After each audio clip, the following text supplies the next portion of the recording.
2004 December 7 ഇങ്ങനൊരു ആരാധന മധ്യയാണ് പരിശുദ്ധ അമ്മ ജീവനോടെ ഈ അൾത്താരയിൽ പ്രത്യക്ഷപ്പെട്ട് ദുരന്തമുണ്ടാകാൻ പോകുന്നു, പ്രാർത്ഥിക്കണമെന്ന് ബഹുമാനപ്പെട്ട ജോസഫ് അച്ഛനോട് സന്ദേശം നൽകിയത്.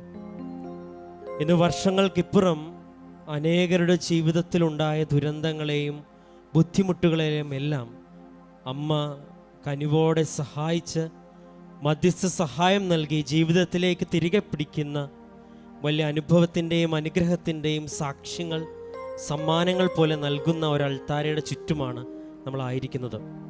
ഇപ്പോൾ ഉടമ്പടിയിലൂടെ ലക്ഷക്കണക്കിന് പേർ ജീവിതത്തിൽ ദൈവസാന്നിധ്യം തിരികെ പിടിക്കുമ്പോൾ അമ്മയുടെ കരം പിടിച്ച് ഈശോയുടെ വലിയ സാന്നിധ്യം തിരികെ പിടിക്കുന്ന വലിയൊരു കൃപാവര പദ്ധതിയുടെ ഈ സമയത്ത് പരിശുദ്ധ ത്രിത്വത്തിൻ്റെ തിരുനാൾ ആഘോഷിക്കുന്ന ഇന്നേ ദിവസം അമ്മ ജീവനോടെ പ്രത്യക്ഷപ്പെട്ട ഈ അൾത്താരയിൽ ഒരുമിച്ച് വരുവാനായിട്ട് നമ്മളെ പ്രത്യേകം ക്ഷണിച്ച് പരിപാലിക്കുന്ന ദൈവത്തിന് നമുക്കിപ്പോൾ സ്തുതിച്ചുകൊണ്ട് നന്ദി പറയാം.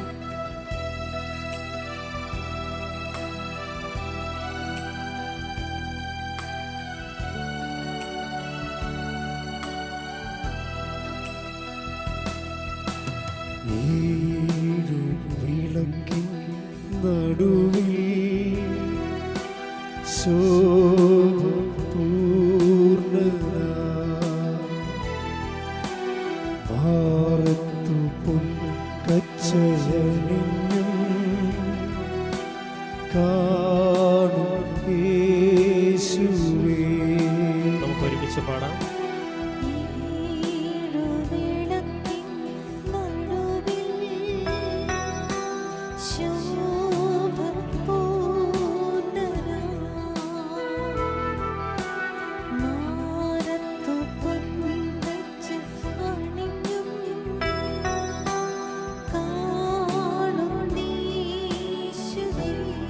കരങ്ങൾ ഉയർത്തി പാടാം.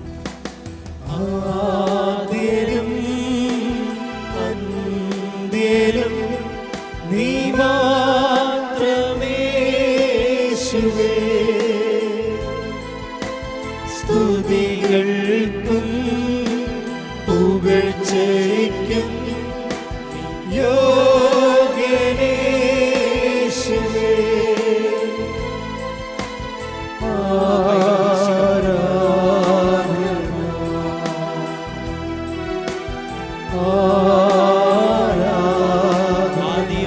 ഒരിക്കൽ കൂടി കൈകൾ ഉയർത്തിക്കൊണ്ട് ഒച്ചത്തിൽ പാടട്ടെ. ആദ്യനും അന്ത്യനും നീ മാത്രമേ യേശുവേ,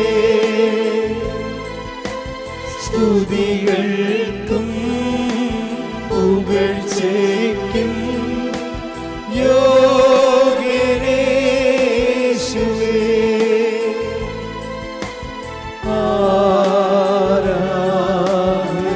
കൈകൾ വീശിക്കൊണ്ട് ആരാധന.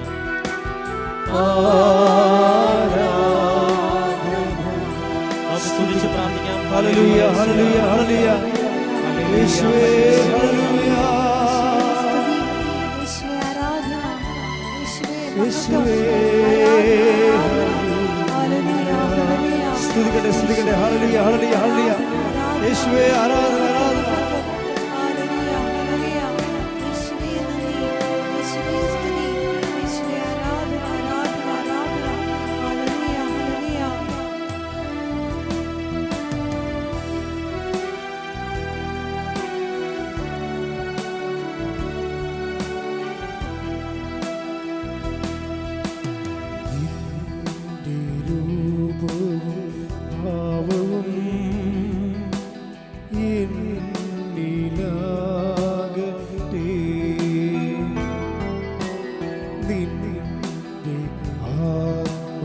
ശക്തിയും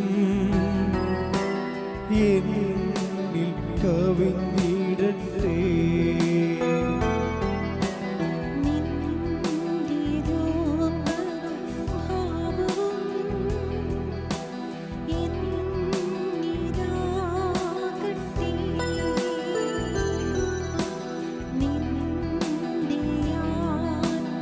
ശക്തിയും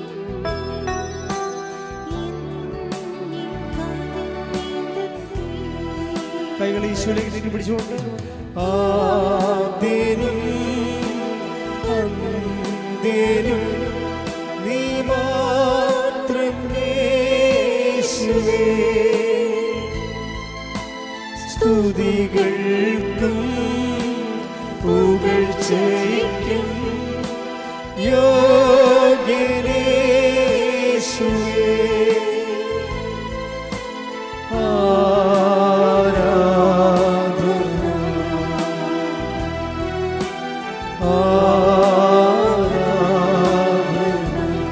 സ്തുതിക്കട്ടെ. ഹല്ലേലൂയ ഹല്ലേലൂയ ഹല്ലേലൂയ ഹല്ലേലൂയ ഹല്ലേലൂയ.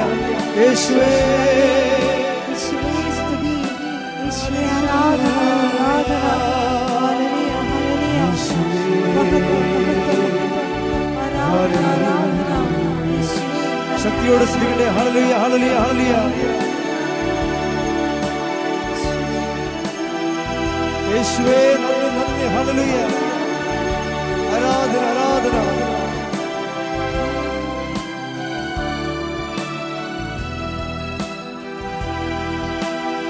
ആദ്യനും അന്ത്യനും നീ മാത്രം യേശുവേ.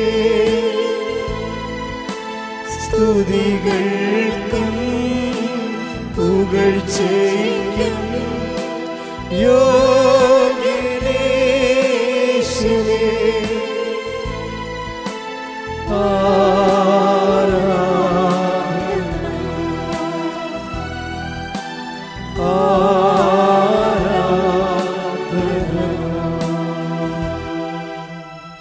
പരിശുദ്ധ പരമദിവ്യകാരുണ്യത്തിന് ആരാധനയും സ്തുതിയും പുകഴ്ചയും ഉണ്ടായിരിക്കട്ടെ. പരിശുദ്ധ പരമദിവ്യകാരുണ്യത്തിന് ആരാധനയും സ്തുതിയും പുകഴ്ചയും ഉണ്ടായിരിക്കട്ടെ. പരിശുദ്ധ പരമദിവ്യകാരുണ്യത്തിന് ആരാധനയും സ്തുതിയും പുകഴ്ചയും ഉണ്ടായിരിക്കട്ടെ. കൃപാസനം പ്രത്യക്ഷീകരണ മധ്യസ്ഥ പ്രാർത്ഥന വിശ്വാസത്തോടെ ഏറ്റുചൊല്ലാം. അമ്മേ പരിശുദ്ധ അമ്മേ, പരിശുദ്ധ അമ്മേ, ദൈവമാതാവേ, കൃപാസനത്തിലൂടെ ഞങ്ങൾക്കും ഞങ്ങളുടെ ദേശത്തിനും അമ്മ മാധ്യസ്ഥം തേടിത്തന്ന എല്ലാ അനുഗ്രഹങ്ങൾക്കും കൃപകൾക്കും ഞങ്ങളിപ്പോൾ ഹൃദയം നിറഞ്ഞ നന്ദി പറയുന്നു. നമുക്ക് സ്തുതിച്ച് പ്രാർത്ഥിക്കാം. ഹല്ലേലൂയ യേശുവേ. ആരാധന ആരാധന ആരാധന. ഹല്ലേലൂയ. കർത്താവേ, നീ ആലയത്തിൽ എത്തിച്ചേർന്നിട്ടുള്ള ഓരോ വ്യക്തികളും ദൈവ സാന്നിധ്യം തിരിച്ചറിയുവാൻ അഭിഷേകം ചെയ്യണമെന്ന് പ്രാർത്ഥിക്കുന്നു.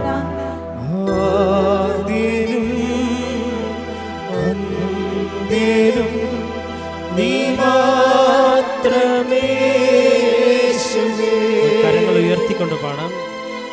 സ്തുതികൾക്കും പുകഴ്ചയ്ക്കും യോഗ്യനേ യേശുവേ. കൈകൾ വീശി ആരാധന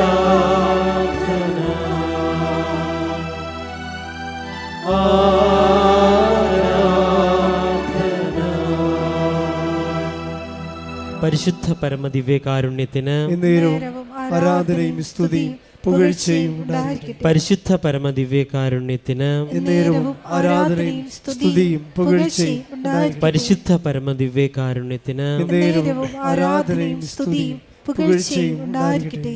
അമ്മേ പരിശുദ്ധ അമ്മേ, അമ്മേ പരിശുദ്ധ അമ്മേ, ദൈവമാതാവേ, 2004 ഡിസംബർ 7-ാം തീയതി ഉച്ച കഴിഞ്ഞ് 2:30 കൃപാസനത്തിൽ സംഭവിച്ച അമ്മയുടെ പ്രത്യക്ഷപ്പെടലിനെ കുറിച്ച് തിരുസഭയ്ക്ക് സമർപ്പിച്ചിരിക്കുന്ന പഠനരേഖകളുടെ മേൽ വസ്തുനിഷ്ഠവും ദൈവശാസ്ത്ര വിധിപ്രകാരമുള്ളതുമായ അന്വേഷണ പഠനങ്ങൾ നടത്തി ആ പ്രത്യക്ഷപ്പെടലിലൂടെ പ്രകടമായ ദൈവമാതാവിന്റെ പ്രത്യേക കരുതലും സംരക്ഷണവും വെളിപ്പെടുത്തുന്ന പീഡിതരുടെ ആശ്വാസം, പ്രവാചകന്മാരുടെ രാജ്ഞിയും വാഗ്ദാനത്തിന്റെ പേടകവും പ്രപഞ്ച പ്രകൃതിയുടെ മാതാവുമായ പരിശുദ്ധ അമ്മയുടെ ഭക്തി തിരുസഭയിൽ കൂടുതൽ കൂടുതൽ പ്രചരിച്ച്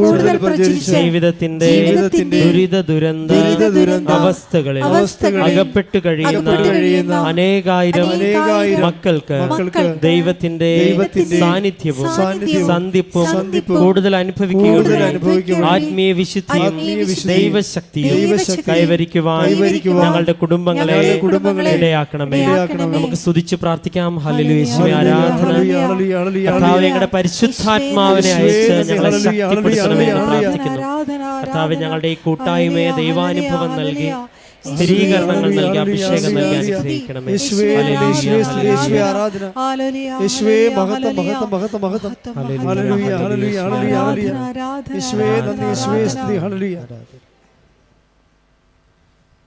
പരിശുദ്ധ പരമദിവ്യകാരുണ്യത്തിന് ആരാധനയും സ്തുതിയും പുകഴ്ചയും ഉണ്ടായിരിക്കട്ടെ. പരിശുദ്ധ പരമദിവ്യകാരുണ്യത്തിന് ആരാധനയും സ്തുതിയും പുകഴ്ചയും ഉണ്ടായിരിക്കട്ടെ. പരിശുദ്ധ പരമദിവ്യകാരുണ്യത്തിന് ആരാധനയും സ്തുതിയും പുകഴ്ചയും ഉണ്ടായിരിക്കട്ടെ. അമ്മേ പരിശുദ്ധ അമ്മേ, പരിശുദ്ധ അമ്മേ, ഭൂസ്വർലോകങ്ങളുടെ രാജ്ഞിയായ അങ്ങേക്ക് ഭൗമ സംരക്ഷണത്തിനായി പ്രപഞ്ച പ്രകൃതിയെ തന്നെ തിരുസഭ പ്രതിഷ്ഠിക്കുവാൻ ഈ പ്രത്യക്ഷീകരണം വഴി ഇടയാക്കണമേ.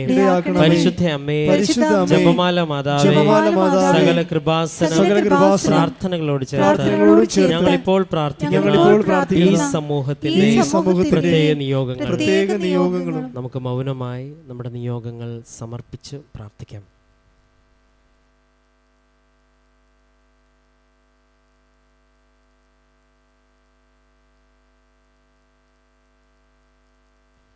അമ്മയുടെ പ്രത്യക്ഷീകരണത്തിന്റെ ഈ അനുഗ്രഹവേളയിൽ ഞങ്ങൾക്ക് സാധിച്ചു തരുവാൻ കനിയണമേ. ആമേൻ. നമുക്ക് സ്തുതിച്ച് പ്രാർത്ഥിക്കാം. ഹല്ലേലൂയ, ഹല്ലേലൂയ. യേശുവേ ആരാധന. കർത്താവേ, അങ്ങയുടെ സാന്നിധ്യം പ്രകടമാകുവാൻ, കർത്താവേ പരിശുദ്ധ അമ്മയുടെ പ്രത്യക്ഷീകരണത്തിന് ഞങ്ങൾ സാക്ഷികളാകുവാൻ ഈ ഒത്തുവരവും പ്രാർത്ഥനയും ഞങ്ങളെ സഹായിക്കണമേ എന്ന് പ്രാർത്ഥിച്ചു.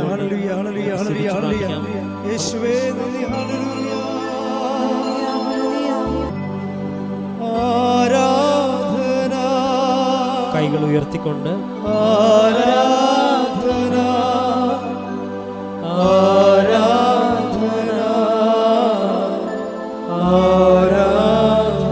നമുക്കൊരിക്കൽ കൂടി ഉച്ചത്തിൽ ആലപിക്കാം.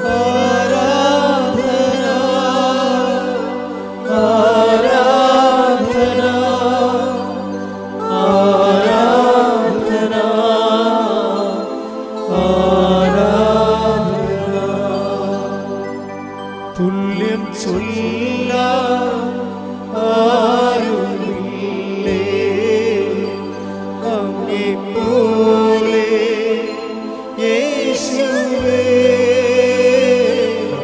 തുല്യം ചൊല്ല ആരുമില്ലേ അങ്ങേ പോലെ യേശുവേ. ജീവനേ സ്വന്തമേ അങ്ങേ മാർഗ്ഗം ചായുന്നു ഞാൻ. ജീവനേ സ്വന്തമേ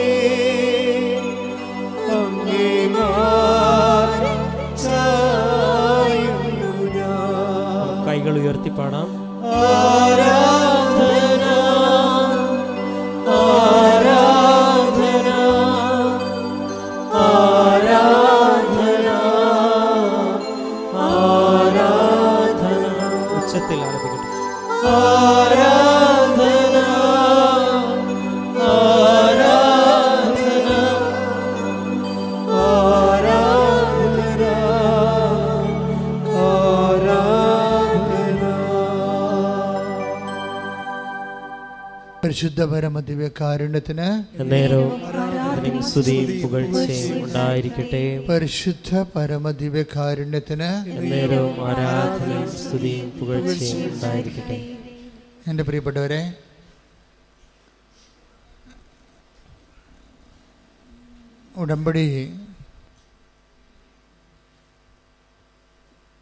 ഉടമ്പടിയിലായിരിക്കുന്നവര്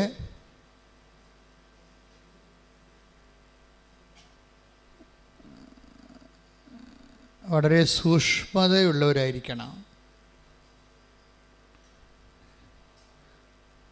ജാഗ്രതയല്ല, എന്തോ വരാൻ പോകുന്ന വിഷയങ്ങളെക്കുറിച്ചുള്ള ഏകാഗ്രതയാണ് നമുക്ക് ജാഗ്രതയായിട്ട് വരണത്.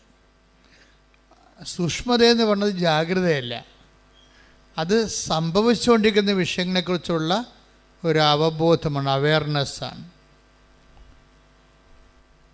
അത് സംഭവിച്ചുകൊണ്ടിരിക്കുന്ന വിഷയങ്ങൾ ഉടമ്പടിയിൽ വരുമ്പോൾ രാത്രിയും പകലും സംഭവിക്കും.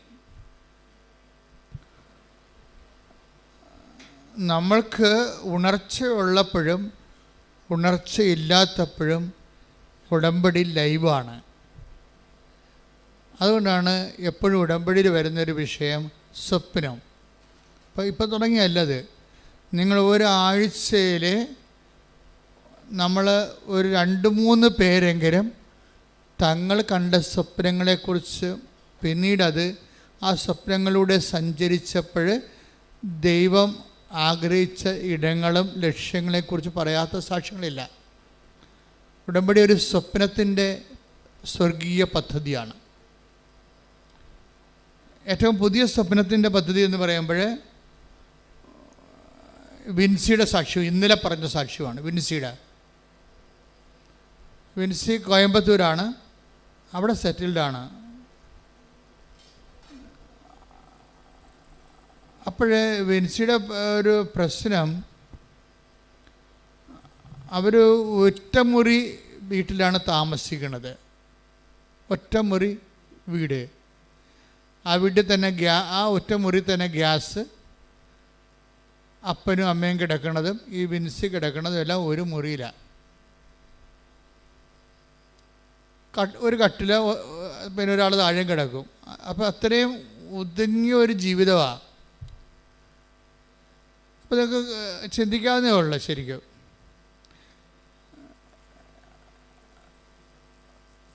ബിൻസി സാക്ഷ്യം പറയണത് ഞങ്ങൾക്ക് പ്രാർത്ഥിക്കാൻ പോലും പറ്റണില്ലെന്നാണ് പറയണത്. പ്രാർത്ഥിക്കാൻ ഇടം പോലും ഇല്ല, അതൊരവസ്ഥ. അപ്പോൾ ഈ ഒരു അവസ്ഥയിലാണ് അവർ ലോൺ എടുക്കുന്നതിനെക്കുറിച്ച് ചിന്തിക്കും. പക്ഷെ നടക്കത്തില്ല. കാര്യം വെച്ച് കഴിഞ്ഞാൽ അവിടെ കുടുംബം കഴിഞ്ഞു പോകുന്നത് ഒരു വാഹനം കൊണ്ടാണ്. ഒരു ടെമ്പറൽ ട്രാവലർ പോലൊരു വാഹനമാണ്. അതിൽ നിന്ന് കിട്ടുന്ന വരുമാനം കൊണ്ടാണ് ഈ അംഗങ്ങളെല്ലാം കഴിഞ്ഞു പോണത്. അപ്പോൾ ലോൺ എടുത്താലും അടക്കാൻ പറ്റത്തില്ല, ലോൺ ചോദിച്ചാൽ തരത്തുമില്ല. അപ്പം അതാണ് അതിൻ്റെ അവസ്ഥ. ഒരു ഗതിമുട്ടിയ ഒരവസ്ഥയാണ്. ഉടമ്പടി ഗതിമുട്ടിയവരുടെ പ്രാർത്ഥനയാണ് ശരിക്കും പറഞ്ഞാൽ, ഏത് വശത്ത് നോക്കിയാലും. അപ്പോഴാണ് വിൻസി ഉടമ്പടിയെക്കുറിച്ച് കേൾക്കുന്നത്. നിങ്ങൾക്കറിയാമല്ലോ, ഉടമ്പടിയിലെ ഏറ്റവും വലിയ ദൈവത്തിൻ്റെ ഉപകരണം പത്രം തന്നെയാണ്. പത്രം നമ്മൾക്ക് ഇപ്പോൾ യൂട്യൂബിൽ സാക്ഷ്യം കേൾക്കുന്നതിനൊക്കെ കൂടുതൽ ആൾക്കാരാണ്, കൂടുതൽ സങ്കടക്കാരാണ് പത്രം വഴി ദൈവത്തെ അറിയണത്. അതുകൊണ്ടാണ് നിങ്ങൾ അതുകൊണ്ട് കയ്യിൽ കൊടുക്കണമെന്ന് പറയുന്നതിൻ്റെ കാരണം. കയ്യിൽ നിങ്ങളെ കൊണ്ട് ഒരു പത്രം കൊടുക്കുമ്പോൾ അവർക്ക് കയ്യിൽ നിന്ന് വാങ്ങിക്കുന്ന കാരണം അവരതിൽ നിന്ന് രക്ഷപ്പെടുമ്പോൾ അവർക്ക് മനസ്സിലാകും അവരെ പള്ളി മുറ്റത്തു നിന്ന് എടുത്തതല്ല, ദൈവം അവർക്ക് കൊടുത്തതാണെന്ന് മനസ്സിലാകും. അതാണ് ഈ നമ്മൾ പള്ളി മുറ്റത്ത് വെക്കണതും വെച്ചിട്ട് പോകേണ്ടതും കയ്യിൽ കൊടുക്കണതും തമ്മിലുള്ള വ്യത്യാസം. നമ്മൾ പള്ളിമുറ്റത്ത് വെക്കുമ്പോൾ അവരെടുക്കുകയാണ് ചെയ്യണത്. പക്ഷെ നിങ്ങൾ കൊടുക്കുമ്പോൾ ദൈവം അവർക്ക് കൊടുക്കുകയാണ് ചെയ്യണത്. അപ്പോൾ ദൈവത്തിൻ്റെ ഒരു ഉപകരണമായി നിങ്ങൾ മാറണത് നേരിട്ട് കൊടുക്കുമ്പോഴാണ്. പക്ഷെ അതിന് വല്ലാത്ത ഒരു ഇഫക്റ്റാണ് ഉള്ളത്. ആദ്യമേ ഇത്തിരി പാടുണ്ട്, ഇത്തിരി ചമ്മലും ചളിപ്പൊക്കെ ഉണ്ടാവും. അത് പിന്നെ അപ്പം നിങ്ങൾ കുരിശുരൂപത്തോട്ട് നോക്കിയാൽ മതി. ഈ അരച്ചാൻ തുണിയുടെ നഗ്നതയിലെ ദൈവം മനുഷ്യനായി പങ്കപ്പാട് സഹിച്ച് കിടക്കുന്നത് കാണുമ്പോൾ നമ്മളുടെ കഷ്ടത റീഫണ്ടബിളാണ്. ബൈബിൾ പറയുന്ന ഈ കഷ്ടത റീഫണ്ടബിളാക്കിയതെല്ലാം ക്രിസ്തു വന്നതിന് ശേഷമാണ്. എന്ത് കഷ്ടത ഇനി ലോകത്തുണ്ടായാലും അതെല്ലാം റീഫണ്ടബിളാണെന്ന് പറഞ്ഞു. അതിനെല്ലാം റിവാർഡ് തരുമെന്ന്. അതാണ് പൗലോസ് പറയണത്. നമുക്ക് ലഭിക്കാനിരിക്കുന്ന 8:18 റോമ ലേഖനത്തിലെ എന്താ പറയണത്? പറഞ്ഞ നമുക്ക് ലഭിക്കാനിരിക്കുന്ന മഹത്വത്തെക്കുറിച്ച് ഓർക്കുമ്പോഴേ ഇന്നത്തെ കഷ്ടതകള് നിസ്സാരമാണ്. അപ്പോൾ ഈ പത്രം കൊടുക്കുന്നതിലൂടെ നിങ്ങൾക്ക് 2 പേർക്കുമാണ് മഹത്വം ലഭിക്കാനിരിക്കുന്നത്. ആർക്കാണ്? ആ പ്രേക്ഷിത ജോലി ഏറ്റുമേടിച്ചവർക്കും അതുപോലെ തന്നെ കൊടുത്തവർക്കും 2 പേർക്കും അനുഗ്രഹമാണ്. ഒരു പത്രപ്രേക്ഷിത പ്രവർത്തനം ചെയ്യുമ്പോൾ എന്താ ചെയ്യണത്? 2 പേർക്കാണ് ലഭിക്കുന്നത്, ഒരാൾക്കല്ല. പത്രം കൊടുക്കുന്നവർ, കിട്ടുന്നവർ അതിലൂടെ ഉടമ്പടി എടുത്ത് ദൈവത്തെ അറിഞ്ഞ് അവർ പിന്നെ 10,000-കണക്കിന് മനുഷ്യരെ അതിലേക്ക് ക്ഷണിച്ച് അതിൻ്റെ അനുഗ്രഹം ആർക്കാണ്? ഈ കൊടുക്കുന്ന ആളിനാണ്. ആദ്യം കൊണ്ട് കൊടുക്കണില്ലേ? അവരെ സംബന്ധിച്ചിടത്തോളം അവർക്ക് 2 ബെനഫിറ്റ്സാണുള്ളത്. എന്താണ്? ഒന്ന്, ഈ കൊടുക്കുന്ന ആൾ രക്ഷപ്പെട്ട് ദൈവത്തെ അറിഞ്ഞ് രക്ഷപ്പെട്ട് കഴിയുമ്പോഴേ അവരിലൂടെ ഇനി കുറേ അധികം ആൾക്കാർ ദൈവത്തെ അറിയും. അതെല്ലാം കൊടുക്കുന്ന ആളിനകത്ത് പങ്കാളിത്തം കിട്ടും. അതുപോലെ തന്നെ കൊടുക്കുമ്പോൾ നമുക്ക് ആ കൊടുക്കുന്ന ആ ഒരൊറ്റ സബ്ജക്റ്റ് കൊണ്ട് തന്നെ നിങ്ങൾക്ക് ദൈവത്തിൽ നിന്ന് നേരിട്ട് ഡയറക്റ്റായിട്ട് അനുഗ്രഹം കിട്ടും. പക്ഷേ ഇതെല്ലാം വിശ്വാസികളോടാണ് പറയേണ്ടത്. കാര്യം പിന്നെ എന്താ പ്രശ്നം വെച്ച് കഴിഞ്ഞാൽ നമ്മളുടെ സാക്ഷ്യങ്ങൾ നമ്മൾ കേൾക്കുമ്പോൾ മനസ്സിലാകണമെന്ന് വെച്ചാൽ എന്തായാൽ എന്ത് അച്ഛൻ ഇവിടെ നിങ്ങളോട് പറഞ്ഞാലും അതിനൊക്കെ സാധൂകരിക്കുന്ന വലിയ അനുഭവങ്ങൾ ആൾക്കാർ അച്ഛൻ പറയുന്ന വാക്കുകൾ കേട്ടിട്ട് അത് നടപ്പിൽ വരുത്തിയിട്ട് അടയാളങ്ങൾ കിട്ടിയിട്ട് പറഞ്ഞിട്ടുള്ള സാക്ഷ്യങ്ങൾ നമുക്ക് ലക്ഷക്കണക്കിനുണ്ടാകും, അല്ലെങ്കിൽ 1000-കണക്കിനുണ്ടാകും. ഇപ്പം ഈ വിൻസിയുടെ കാര്യം എന്താ? വിൻസി ഇപ്പം നോക്കുമ്പോൾ മുന്നോട്ട് നീങ്ങാൻ ഒരു പഴുതും കാണുന്നില്ല. ഇപ്പം നിങ്ങളിലും ചില ആൾക്കാർ ഇങ്ങനെ ഇരിക്കും. എന്നുവെച്ചാൽ ഇനി മുന്നോട്ട് നീങ്ങാൻ, കാര്യം ഉടമ്പടി എന്ന് പറയണത് വെറുതെ സാധാരണ ആൾക്കാർക്ക് ഉടമ്പടി എടുക്കാൻ പാടാണ്. ഉടമ്പടി എടുക്കുമ്പോൾ ഇപ്പോൾ ഉടമ്പടിയെക്കുറിച്ച് ജനങ്ങൾക്കെല്ലാം അറിയാം. വളരെ വെർച്വൽ ഉടമ്പടി എന്നും പറഞ്ഞൊരു പുതിയൊരു സാധനം ഡെവലപ്പ് ചെയ്ത് വന്നിരിക്കുകയാണ്. വെർച്വൽ ഉടമ്പടി. നമുക്ക് എന്താ ഉള്ളത്? ഓൺലൈൻ ഉടമ്പടിയുണ്ട്, അതുപോലെ തന്നെ പിൽഗ്രീം ഉടമ്പടിയുണ്ട്. ഓൺലൈൻ ഉടമ്പടി നമ്മൾ ഓൺലൈനിൽ ചെയ്യുന്നത്, അതിനെല്ലാം കൺകറൻസായി അമ്മ ചെയ്താൽ മതി. അപ്പം നിനക്ക് ഈ രാജ്യത്ത് വരാൻ പറ്റാത്തൊരവസ്ഥയാണെന്ന് വിചാരിച്ചോ? നിനക്ക് ഈ രാജ്യത്ത് വരാൻ പറ്റാത്ത അവസ്ഥ, നീ ജയിലിൽ കിടക്കുകയാണ്. നിനക്ക് 5 മിനിറ്റ് പുറത്തിറങ്ങാൻ സംഭവിക്കുന്നുള്ളെങ്കിൽ അവിടെയുള്ള കൂട്ടുകാരനോടോ പോലീസുകാരനോടോ വാങ്ങിച്ചൊരു സാധനം ഇങ്ങനൊരു സാധനം ചെയ്താൽ ദൈവം അതിനെ രക്ഷപ്പെടുത്തുമെന്ന് പറഞ്ഞാൽ 5 മിനിറ്റ് കൊണ്ട് ചിലപ്പോൾ ദൈവം നിന്നെ അവിടെ നിന്ന് രക്ഷപ്പെടുത്തുക. ഓൺലൈൻ ഉടമ്പടിയുടെ പവർ എന്ന് പറയുന്നത് കോവിഡ് കാലത്ത് കർത്താവ് തന്ന ഏറ്റവും വലിയ അനുഗ്രഹങ്ങളൊന്നാണ്. കോവിഡ് പക്ഷേ ഇപ്പോഴാണ് എൻ്റെ ഹാർവസ്റ്റിംഗ് ടൈം എന്ന് പറയുന്നത്. കാര്യം എല്ലാ ഭൂഖണ്ഡങ്ങളിലും ഉള്ളവർ അവർ പറയും, കർത്താവേ ഞങ്ങൾ നാട്ടിലെത്തുമ്പോൾ എന്താണ് എത്താൻ കഴിയണത്, അന്ന് ഞങ്ങൾ നിന്നെ വന്ന് കണ്ടോളാം എന്ന് അമ്മയോട് പറഞ്ഞിട്ടാണ് അവർ ചെയ്യണത്. അപ്പോഴതിൻ്റെത് സഡനായിട്ടാണ് അതിൻ്റെത്. കാര്യം ഒന്നാമത്തെ ലക്ഷക്കണക്കിന് മനുഷ്യരുടെ പ്രാർത്ഥന, രണ്ടാമത്തത് ഞാൻ അച്ഛനായ കാലം മുതൽ ഇതുപോലെ ലക്ഷക്കണക്കിന് മനുഷ്യരെ സുവിശേഷ വേല കഷ്ടപ്പെട്ട് അറിയിച്ചിട്ടുണ്ട്. അപ്പം അതിൻ്റെ ഒരു മെരിറ്റ്, പിന്നെ നടത്തിയ ഉപവാസങ്ങൾ, പിന്നെ ജാഗരണ പ്രാർത്ഥന, പിന്നെ ഈ രോഗിയായിരുന്ന കാലത്ത് ഞാൻ കർത്താവിൻ്റെ വേല തെറ്റിക്കാതെ ചെയ്തിട്ടുണ്ട്. പീഡാസഹനങ്ങളിൽ അങ്ങനെ ഭയങ്കര സജീവമായി ഞാൻ പങ്കെടുത്തിട്ടുണ്ട്. കർത്താവിൻ്റെ പീഡാസഹനങ്ങളിൽ സജീവമായി പങ്കെടുക്കുന്നതിൻ്റെ അത് ഭയങ്കരമാണ്. കാര്യം എൻ്റെ ജന്മത്തെ ഞാൻ ഓർമ്മ വെച്ച കാലം, കർത്താവിനെ അറിഞ്ഞ കാലം മുതൽ ഇപ്പം ഈ നിമിഷം വരെ രോഗങ്ങളും വേദനയും വിട്ടൊഴിഞ്ഞിട്ടില്ല. അതെല്ലാം ഞാൻ എന്താ ചെയ്യണമെന്ന് വെച്ചാൽ ഞാനെല്ലാം അക്കൗണ്ട് ചെയ്ത് ക്യാരി ഓവർ ചെയ്ത് ക്രിസ്തുവിൻ്റെ അക്കൗണ്ടിലേക്ക് ക്യാരി ഓവർ ചെയ്യും. അങ്ങനെ ചെയ്യുമ്പോൾ എന്താ ഗുണമെന്ന് പറഞ്ഞു കഴിഞ്ഞാൽ ക്രിസ്തുവിൻ്റെ മഹത്വം നമ്മൾക്കത് അത് വഴി നമുക്ക് ക്രിസ്തു നേടിയെടുത്ത മഹത്വത്തിൽ നമുക്ക് അവകാശം കിട്ടുന്ന ഭയങ്കരമായ ഒരു ഇക്കണോമിക്കാണ് ഇതിൻ്റെ അകത്ത് വർക്ക് ചെയ്യണത്. അത് അനുഭവിച്ചവർക്ക് മാത്രമേ അതിൻ്റെ ഏറ്റവും വലിയ ആഴമായ വില അറിയത്തുള്ളൂ. ചില ആൾക്കാർക്ക് അത് പറഞ്ഞതൊന്നും മനസ്സിലാവത്തില്ല. അത് ക്രിസ്തു രഹസ്യം മനസ്സിലാക്കണമെങ്കിൽ തന്നെ ഒരു ജീവിതത്തിനൊരു പുണ്യം ഉണ്ടാകണം. അതാണ് എനിക്ക് മനസ്സിലായത്. എന്തെങ്കിലും ഒരു ദൈവം ഒന്ന് ചെറുതായിട്ട് തോണ്ടിയ ആൾക്കാർക്ക് മാത്രമേ ക്രിസ്തു രഹസ്യം മനസ്സിലാകത്തുള്ളൂ. ഇപ്പം നിങ്ങൾക്ക് മനസ്സിലാകുന്നുണ്ടെങ്കിൽ അത് നിങ്ങളുടെ മാതാപിതാക്കന്മാർ ചെയ്ത പുണ്യത്തിൻ്റെ ഭാഗമാണ്, അല്ലെങ്കിൽ നിങ്ങൾ ചെയ്ത പുണ്യത്തിൻ്റെ ഭാഗമാണ്. ചുമ്മാ കല്ലായിട്ടിരുന്ന ക്രിസ്തു രഹസ്യം മനസ്സിലാകത്തില്ല.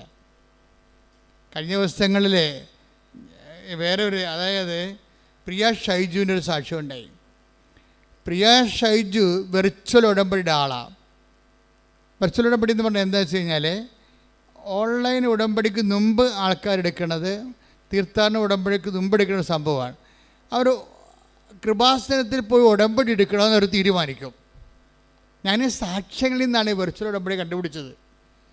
അതായത് കൃപാസനത്തിൽ പോയി ഉടമ്പടി എടുത്താൽ എൻ്റെ പ്രശ്നങ്ങളെല്ലാം മാതാവ് പരിഹരിക്കും, ഈശോയോട് പറഞ്ഞ് പരിഹരിക്കും. അതെനിക്ക് കുറച്ച് പരാധീനതകളും പോരായ്മകളും ദൈവം എൻ്റെ പ്രാർത്ഥന കേൾക്കുന്നതിന് എനിക്ക് ആധ്യാത്മിക തടസ്സങ്ങളുണ്ടെങ്കിലും മാതാവ് ജാമ്യം നിൽക്കും. അതാണല്ല, മാതാവിൻ്റെ ജാമ്യമാണല്ലോ എൻ്റെ പ്രധാനപ്പെട്ട കാര്യം. ഇതിനകത്ത് വിഷയമെന്ന് പറയണത്, മര്യാദയ്ക്ക് ഉടമ്പടി ഒരു ബൈബിൾ ജീവിച്ചാൽ തന്നെ നമ്മൾ ബ്ലെസ്ഡാണ്. മര്യാദയ്ക്ക് ബൈബിൾ ജീവിച്ചാൽ അപ്പോൾ തന്നെ ബ്ലെസ്സിങ് തുടങ്ങും. പക്ഷെ നമ്മുടെ പരാധീനത കൊണ്ടും സാഹചര്യം കൊണ്ടും നമുക്ക് പലപ്പോഴും മര്യാദയ്ക്ക് ജീവിക്കാൻ പറ്റത്തില്ല. അവിടെയാണ് space of the Marian space എന്ന് പറയാം അതിന്. അവിടെയാണ് മരിയൻ സ്പേസ്. നമ്മൾക്ക് എന്തെങ്കിലും തട്ടുകേടുണ്ട്, കുഴപ്പത്തിലാണ്, നമ്മൾ ആധ്യാത്മികമായിട്ട് കുഴപ്പത്തിലാണ്, അല്ലെങ്കിൽ ഒരു നമുക്ക് യോഗ്യതയില്ല എന്നുണ്ടെങ്കിൽ അമ്മ അവിടെ ജാമ്യക്കാരത്തിയാവും. അതാണ് നമ്മൾ രക്ഷപ്പെടണത്. ഈ മനുഷ്യന്മാരെല്ലാം രക്ഷപ്പെട്ടിരിക്കുന്നതിൻ്റെ കാരണം പിന്നിൽ അമ്മയുടെ ജാമ്യമാണ്. അമ്മ അതിൻ്റെ ജാമ്യം എടുക്കും. കാര്യം വെച്ചാൽ നീ അനുതപിച്ച് വരുന്നിടത്തോളം കാലം നീ അനുതാപത്തിലേക്ക് വന്ന് കൃപയിൽ നിനക്ക് സ്വന്തം കാലം നിൽക്കും. കൃപയിൽ സ്വന്തം കാലം നിൽക്കുന്നൊരു കാലമുണ്ട് ഉടമ്പടിയിൽ. ആ അമ്മയുടെ പോലെ സപ്പോർട്ട് വേണ്ടാതെ നമുക്ക് നിൽക്കുന്നൊരു കാലം ഉണ്ടാവും. ആ കാലം വരെ അമ്മ നിന്നെ സപ്പോർട്ട് ചെയ്യും. അതാണ് ഉടമ്പടിയുടെ സ്പേസ് എന്ന് പറയുന്നത്. സ്തുതിക്കട്ടെ. ഹല്ലേലൂയ, ഹല്ലേലൂയ. യേശുവേ ആരാധന. അമ്മയുടെ സാന്നിധ്യവും സംരക്ഷണവും ജീവിതത്തിൽ അനുഭവിക്കാൻ കർത്താവേ അങ്ങ് ഞങ്ങളെ തെരഞ്ഞെടുക്കണമെന്ന് പ്രാർത്ഥിക്കുന്നു. ഹല്ലേലൂയ, ഹല്ലേലൂയ, ഹല്ലേലൂയ.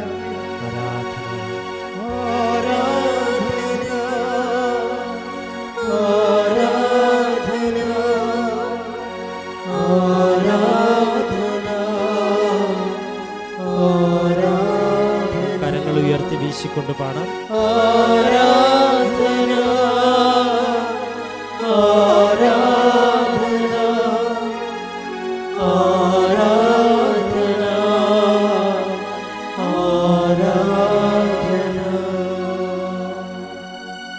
പരിശുദ്ധ പരമ ദിവ്യകാരുണ്യത്തിന് നേരവും ആരാധനയും സ്തുതിയും പുകഴ്ചയും ഉണ്ടായിരിക്കട്ടെ. അപ്പോഴേ ഈ പ്രിയ ഷൈജു അവൾക്ക് പെട്ടെന്ന് ഒരു ഈ ഡിസ്ക് ബൾജാവും. ഇങ്ങനെ ഒരു നോർമൽ ഫാമിലിയാണ്. അത്യാവശ്യം കുഞ്ഞ് ചെറിയ ചെറിയ ജോലിയൊക്കെ കൊണ്ട് വരുന്ന ചിലവെല്ലാം നിവർത്തിക്കൊണ്ട് പോകുന്ന ഒരു കോമൺ നോർമൽ ഫാമിലിയാണ്. നിങ്ങൾക്കറിയാം, നോർമൽ ഫാമിലിയൊക്കെ ഒരാളിൻ്റെ ജോലി പോയാൽ പിന്നെ എല്ലാം തകിടം മറിയും. അപ്പനുണ്ട്, അമ്മയ്ക്കും ജോലിയുണ്ട്, ചെറിയ ജോലികളുമുണ്ട്. അവരങ്ങനെ ജീവിച്ച് ഭക്ഷണം കഴിച്ച് പോകുന്ന ഒരു ഏർപ്പാടാണ്. അതിനിടയ്ക്ക് പെട്ടെന്ന് ഇവരുടെ ഡിസ്ക് ബൾജാവും, നടക്കാൻ പറ്റാത്ത അവസ്ഥയാവും. ഡോക്ടറിൻ്റെ അടുത്ത് ചെല്ലുമ്പോൾ ഡോക്ടർ പറയും, ഇതെങ്ങനെ ഇത്രയും നാളെ ജീവിച്ചെന്നൊക്കെ ചോദിക്കും. ഡോക്ടർ എങ്ങനെ ഇവിടം വരെ വന്നു എന്നൊക്കെ ചോദിക്കും. ഈ ഡിസ്കും വെച്ചോണ്ട്, ഈ നടുവും വെച്ചോണ്ട് എങ്ങനെ ഇവിടം വരെ വന്നു എന്നൊക്കെ ചോദിക്കും. എന്നിട്ട് അവസാനം ബെൽറ്റ് ഇട്ട് വിടും. പിന്നെ പണി ചെയ്യാനും പറ്റത്തില്ല, പണിക്ക് പോകാനും പറ്റത്തില്ല. അപ്പോൾ മകള് അമ്മയോട് ചോദിക്കുന്ന ഒരു ചോദ്യമുണ്ട്, അത് നിങ്ങളൊക്കെ ചോദിച്ച ചോദ്യമാണ്. കാര്യം ഈ അമ്മയെക്കുറിച്ച് മകൾക്കൊരു അസസ്മെൻ്റ് ഉണ്ട്. അവൾ പഠിക്കണ കുട്ടിയാണ്.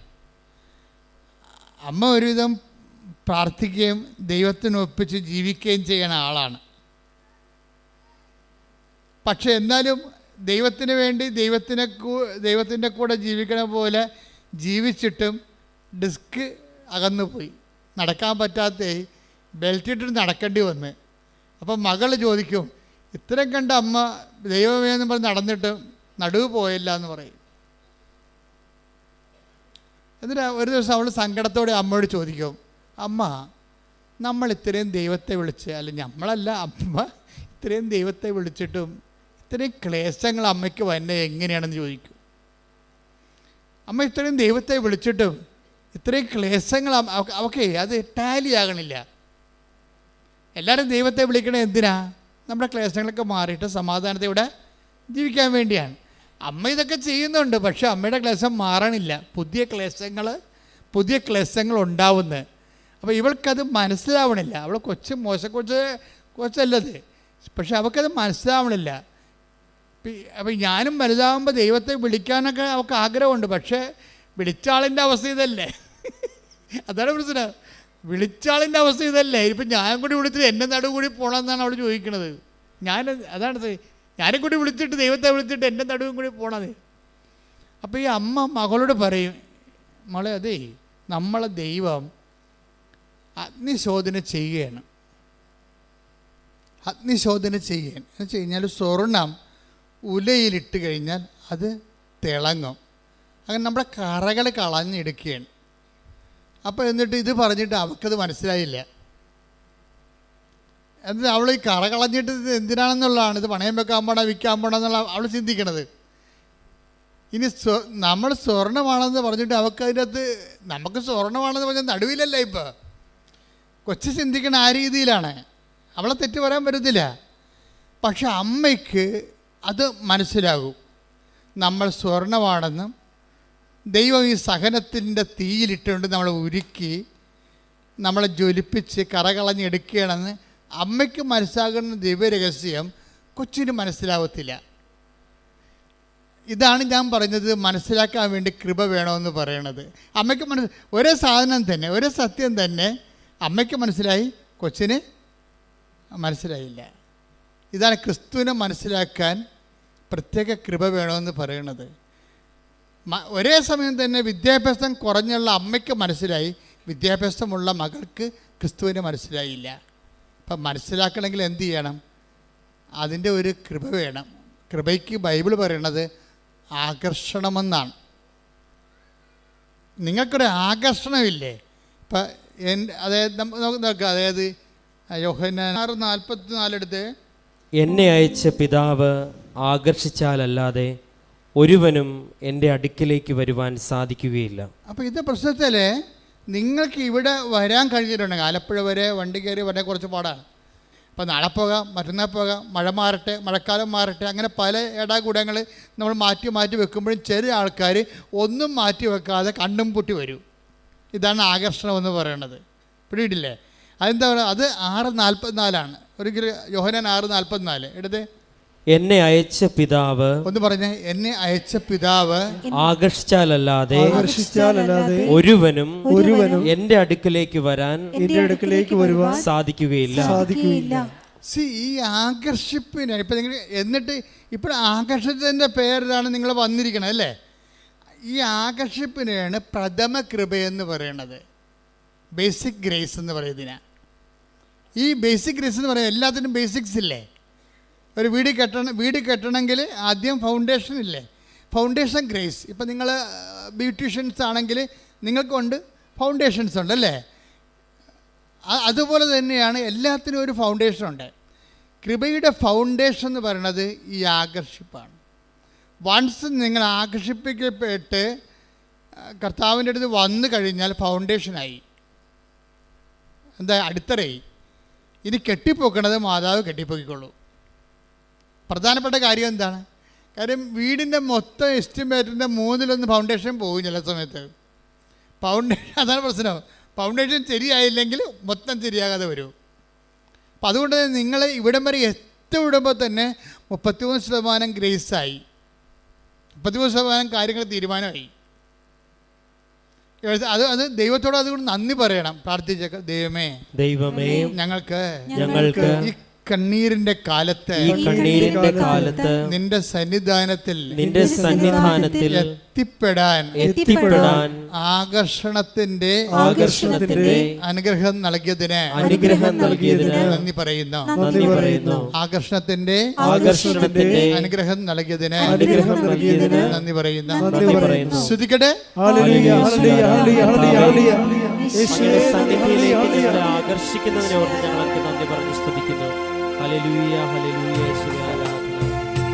കൈയടിച്ചോണ്ട്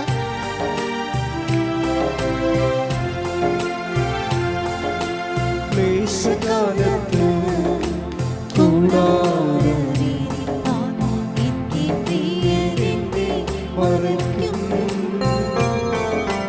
അല്പകാലം കഴിഞ്ഞ് ഉയർന്നതാം പാറമേ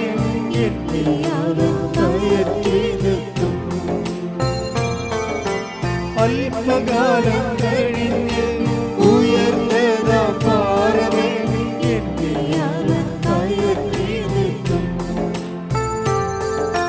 ക്ലേശകാലത്ത്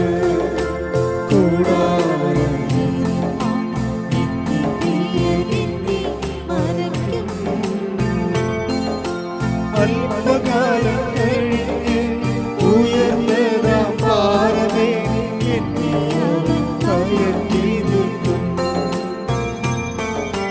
അല്പകാലം കഴിഞ്ഞ് ഉയർന്നതാം പാറമേ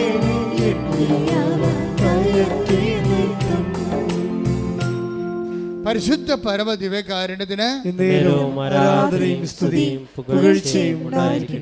ഇപ്പോഴേ പ്രിയ മകളോട് പറഞ്ഞ വചനം ഏതാണ്?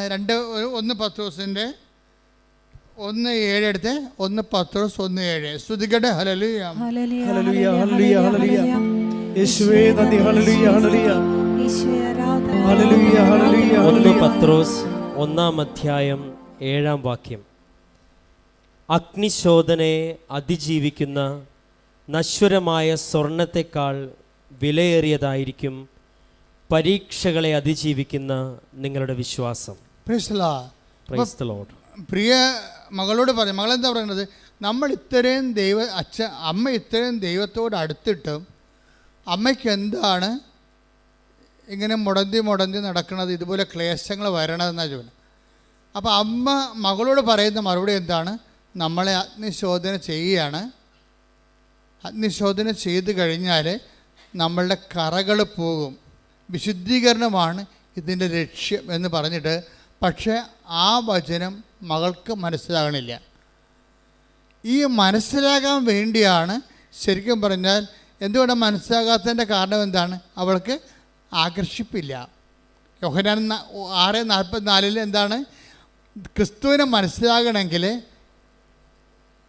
നിങ്ങൾക്കറിയാവില്ല, ക്രിസ്തുവിനെ ഞാൻ മസ്റ്റിൽ പിടിച്ച് ക്രിസ്തുവിനെ മനസ്സിലാക്കിയേക്കാമെന്ന് പറഞ്ഞാൽ മനസ്സിലാകത്തില്ല. എന്നാൽ ഭയങ്കര ബുദ്ധിമാന്മാരെക്കാൾ എളിയവർക്ക് ദൈവം വെളിപ്പെടുത്തുകയും ചെയ്യും. അതെന്തിന്? ആകർഷിപ്പിൻ്റെ പേരില്ല. ദൈവം അതിനുള്ള വരം കൊടുക്കും, ക്രിസ്തുവിനെ മനസ്സിലാക്കാനുള്ള വരം കൊടുക്കും. ഇപ്പം ഈ പ്രിയക്ക് ആ വരമുണ്ട്, അമ്മയ്ക്ക് ആ വരമുണ്ട്. അതുകൊണ്ട് ഈ ക്ലേശങ്ങൾ പോലും അവളെ അധികം അലട്ടണില്ല. അവൾ ഈ 1 പത്രോസിൻ്റെ 1:7 പറഞ്ഞിരിക്കുന്ന പോലെ നശ്വരമായ സ്വർണത്തെക്കാൾ നശ്വരമായ സ്വർണത്തെക്കാൾ വിലയേറിയതാണ് പരീക്ഷകളെ അതിജീവിക്കുന്ന നമ്മുടെ വിശ്വാസം. ഇപ്പം നിന്റെ കയ്യിലിരിക്കുന്ന വിശ്വാസം, നിനക്കിപ്പോൾ ഉള്ള വിശ്വാസം, അതിന് വിലയുള്ളതാണോ വില കുറഞ്ഞതാണോ എന്ന് എങ്ങനെ അറിയാൻ പറ്റും? നിനക്ക് വിശ്വാസമുണ്ട്, പക്ഷെ അതിന് വില ഉള്ളതാണോ വില കുറഞ്ഞതാണോ എന്നെങ്ങനെ അറിയാൻ പറ്റും? പരീക്ഷകളെ അതിജീവിച്ചിട്ടുണ്ടെങ്കിൽ നിൻ്റെ വിശ്വാസം വിലയുള്ളതാണ്. അപ്പോൾ ഈ പരീക്ഷ കഴിയാത്ത ഒരു സാധനവും, ഇപ്പം പ്രിയയുടെ മകളുടെ വിശ്വാസമുണ്ട് അവൾക്ക്, പക്ഷെ പരീക്ഷ കഴിഞ്ഞിട്ടില്ല. അതിനൊന്നും ഇപ്പോൾ പരീക്ഷിക്കത്തില്ല, അപ്പം തന്നെ ചത്തുപോകുന്ന അറിയാൻ ദൈവത്തിന്. അതിനൊക്കെ ഇപ്പോൾ പരീക്ഷിക്കത്തില്ല. പരീക്ഷിക്കണമെങ്കിൽ ഒരു മിനിമം ഹാജറില്ലാത്ത ആൾക്കാർക്ക് പരീക്ഷ ഇടുക. ഇപ്പോൾ സ്കൂളിൽ പോകുന്ന ഒരു മിനിമം ഹാജറില്ലെങ്കിൽ എങ്ങനെയാണ് പരീക്ഷയ്ക്ക് അവർ ഇരുത്തത്തില്ല. അതുപോലെ നിനക്കൊരു പരീക്ഷ വേണമെങ്കിൽ കർത്താവിൻ്റെ അടുത്തൊരു മിനിമം ഹാജർ നിനക്ക് വേണം. അമ്മയ്ക്കതുണ്ട്. അവളുടെ വിശ്വാസം വിലയുള്ളതാണ്. വിശ്വാസം നമുക്കുണ്ടാകാം, പക്ഷേ വില എന്തുണ്ട്? അത് യൂറോയാണോ, അതാ ഡോളറാണോ, അല്ല രൂപയാണോ? മൂല്യം $1 ഒരു യൂറോ ഉണ്ട്, ഒരു രൂപ ഉണ്ടെന്ന് പറഞ്ഞു കഴിഞ്ഞാൽ വില ഭയങ്കര വ്യത്യാസമുണ്ട്. അതിൻ്റെ ക്രയശേഷി ഭയങ്കര വ്യത്യാസമുണ്ട്. അതുപോലെ തന്നെ നിൻ്റെ വിശ്വാസത്തിൻ്റെ ക്രയശേഷി എന്ന് പറയണത്, നിനക്കൊരു വിശ്വാസമുണ്ട്, അതിൻ്റെ ക്രയശേഷി ഉണ്ടോ? അത് കൊടുത്ത് ദൈവത്തിൽ നിന്ന് അനുഗ്രഹം കൈപ്പറ്റാൻ മാത്രം നിങ്ങളുടെ വിശ്വാസം വിലയുള്ളതാണോ എന്നറിയാൻ എന്താ മാർഗം? ഇത് ക്ലേശങ്ങളിലൂടെ ആർക്ക് കടന്നു പോകാം. പക്ഷെ നീ വിശ്വാസിയാകുമ്പോഴേ നീ വിശ്വാസത്തിൻ്റെ അർത്ഥതലങ്ങളിലേക്ക് നിനക്ക് പോകാം. എന്താണത്? നിനക്ക് മുമ്പേ അഗ്നിശോധന ചെയ്യപ്പെട്ട ആൾ ഉത്ഥാനം ചെയ്തിട്ടുണ്ട്. അതാണ് നിൻ്റെ ഒരു പിടിപ്പെന്ന് പറയണത്. ഒരു പിടിപ്പില്ലാത്ത മനുഷ്യനാണെന്ന് പറഞ്ഞാൽ അതിൻ്റെ അർത്ഥം എന്താണ്? കഴിവില്ലാത്ത മനുഷ്യനാണെന്നാണ്. ക്രിസ്തുവിൻ്റെ കഴിവെന്താണ്?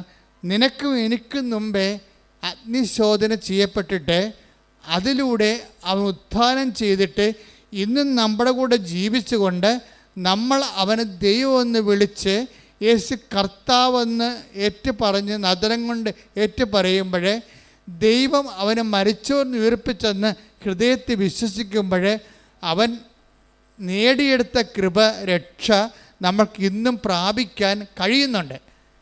അപ്പോൾ അതുകൊണ്ട് തന്നെയാണ് ഈ വിശ്വാസം വിലവെപ്പിച്ചെടുക്കുക എന്നുള്ളത് നമ്മുടെ ആധ്യാത്മികമായ ഉത്തരവാദിത്തമാണ്. വിശ്വാസം ഉണ്ടായിട്ട് കാര്യമില്ല, കേവല വിശ്വാസമായിരിക്കും. അതിനെ വിലവെപ്പിച്ചെടുക്കണം എങ്ങനെയാണ്? ഇപ്പം നിങ്ങൾ ഉടമ്പടി തേലം തേക്കുന്നു, ചെറുതായിട്ടൊന്ന് തേച്ചാൽ മതി, അപ്പം തന്നെ ഹാർട്ട് അസുഖം മാറും. പക്ഷേ എന്നോട് പറഞ്ഞിരിക്കണത് ഇപ്പം തേക്കണ്ടെന്നാണ് പറഞ്ഞിരിക്കണത്. എന്താ കാര്യം? നിൻ്റെ സഹനം ഇനിയും നീട്ടി തന്നിട്ടുണ്ട്. എനിക്ക് കിഡ്നിയുടെ അസുഖമുണ്ട്, പക്ഷേ ഞാനത് ബോധപൂർവ്വം എനിക്കറിയാം എൻ്റെ അസുഖം മാറേണ്ട കാലം ചിലപ്പോൾ അറിയാം. അതുകൊണ്ട് തന്നെ നിങ്ങൾ ചെയ്യുമ്പോൾ നിങ്ങൾക്കതിൻ്റെ അനുഗ്രഹം ചിലപ്പോൾ സെക്കൻഡുകൾക്ക് കിട്ടും. എന്നോട് പറയും, നിനക്കത് അസൈൻമെൻറ്റ് ചെയ്ത് തന്നിരിക്കുകയാണ്, നിനക്കത് കൃപയുടെ ഭാഗമായി തന്നിരിക്കുകയാണ്. നീ കൈ ഉയർത്തുമ്പോൾ നിൻ്റെ ജനത്തിൻ്റെ മേൽ ഞാൻ അലിവ് തോന്നണമെന്നുണ്ടെങ്കിൽ നീ എൻ്റെ പീഡാസഹനം പങ്കെടുത്തതിൻ്റെ ക്രെഡിബിലിറ്റി നിൻ്റെ കയ്യിൽ ഉണ്ടാകണം. അതുകൊണ്ട് നിൻ്റെ സഹനങ്ങൾ ഇപ്പോഴെങ്കിലും ഞാൻ മാറ്റത്തില്ല. കാര്യം സഹനമാണ് ബലമെന്ന് പറയണത്, ക്രിസ്തുവിൻ്റെ ബലം. നമുക്കറിയാം കുഞ്ഞുങ്ങൾക്ക് എന്താ ബലം? കുഞ്ഞുങ്ങൾക്ക് ബലം കരച്ചിലാണ് ബലം. പക്ഷികൾക്ക് എന്താ ബലം? ആകാശമാണ് ബലം. അതുപോലെ തന്നെ മത്സ്യത്തിനെന്താ ബലം? ജലമാണ് ബലം. ഒരു വിശ്വാസിക്ക് എന്താ ബലം? സഹനമാണ് ബലം. കൈയടിച്ച് കർത്താവ് ഞങ്ങളുടെ ബലങ്ങൾ അഭിഷേകം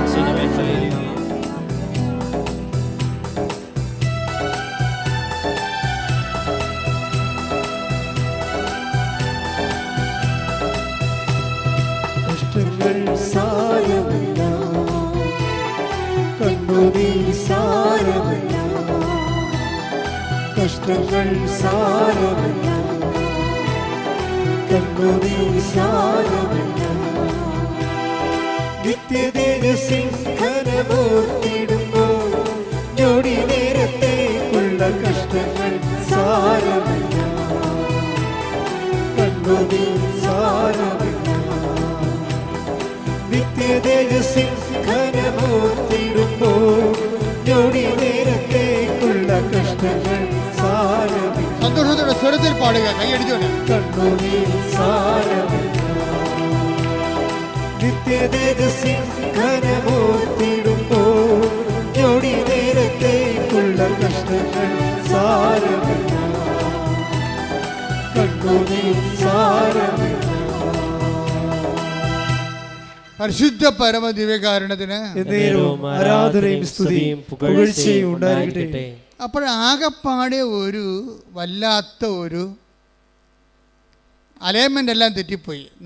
നടുവ് പോയപ്പോഴേ, പ്രിയയുടെ നടുവ് പോയപ്പോൾ ജോലിക്ക് പോകാൻ പറ്റാതെ വന്ന്, പിന്നെ കുഞ്ഞുങ്ങൾക്ക് ഫീസ് കൊടുക്കാൻ പറ്റാതെ വന്ന്, കടക്കാർക്ക് സമയത്ത് അവർ പറയുന്ന കടങ്ങൾക്ക് പരിഹരിക്കാൻ കടം വാങ്ങിച്ചവർക്ക് കൊടുക്കാൻ പറ്റാതെ വന്ന് എല്ലാം താറുമാറായി താളം തെറ്റിപ്പോവും. ചിലക്കൊരു പാണം കുരിശ് വന്നാലും ശരി കർത്താവിൻ്റെ മുമ്പിൽ നിന്ന് മാറത്തില്ല. അവരെന്താണ് അതിജീവിച്ച് വിലയുള്ള വിശ്വാസത്തിലേക്ക് വന്നവർ. അഗ്നിശോധനയെ അതിജീവിച്ച് വിലയുള്ള വിശ്വാസമാണ്. കാര്യം നിസ്സാര കാര്യത്തിന് അവിടെ തൊടാൻ പറ്റത്തില്ല. അവർ ജീവിതത്തിൽ ജയിച്ചിരിക്കുകയാണ്. ഈ ക്രിസ്തുവിനെ ഫോളോ ചെയ്യുമ്പോൾ ഉണ്ടാകുന്നൊരു ഗുണം അതാണ്, നമ്മൾ ജീവിതത്തെ ജയിച്ചുകൊണ്ടേയിരിക്കും. കൈയടിച്ച് കർത്താവ്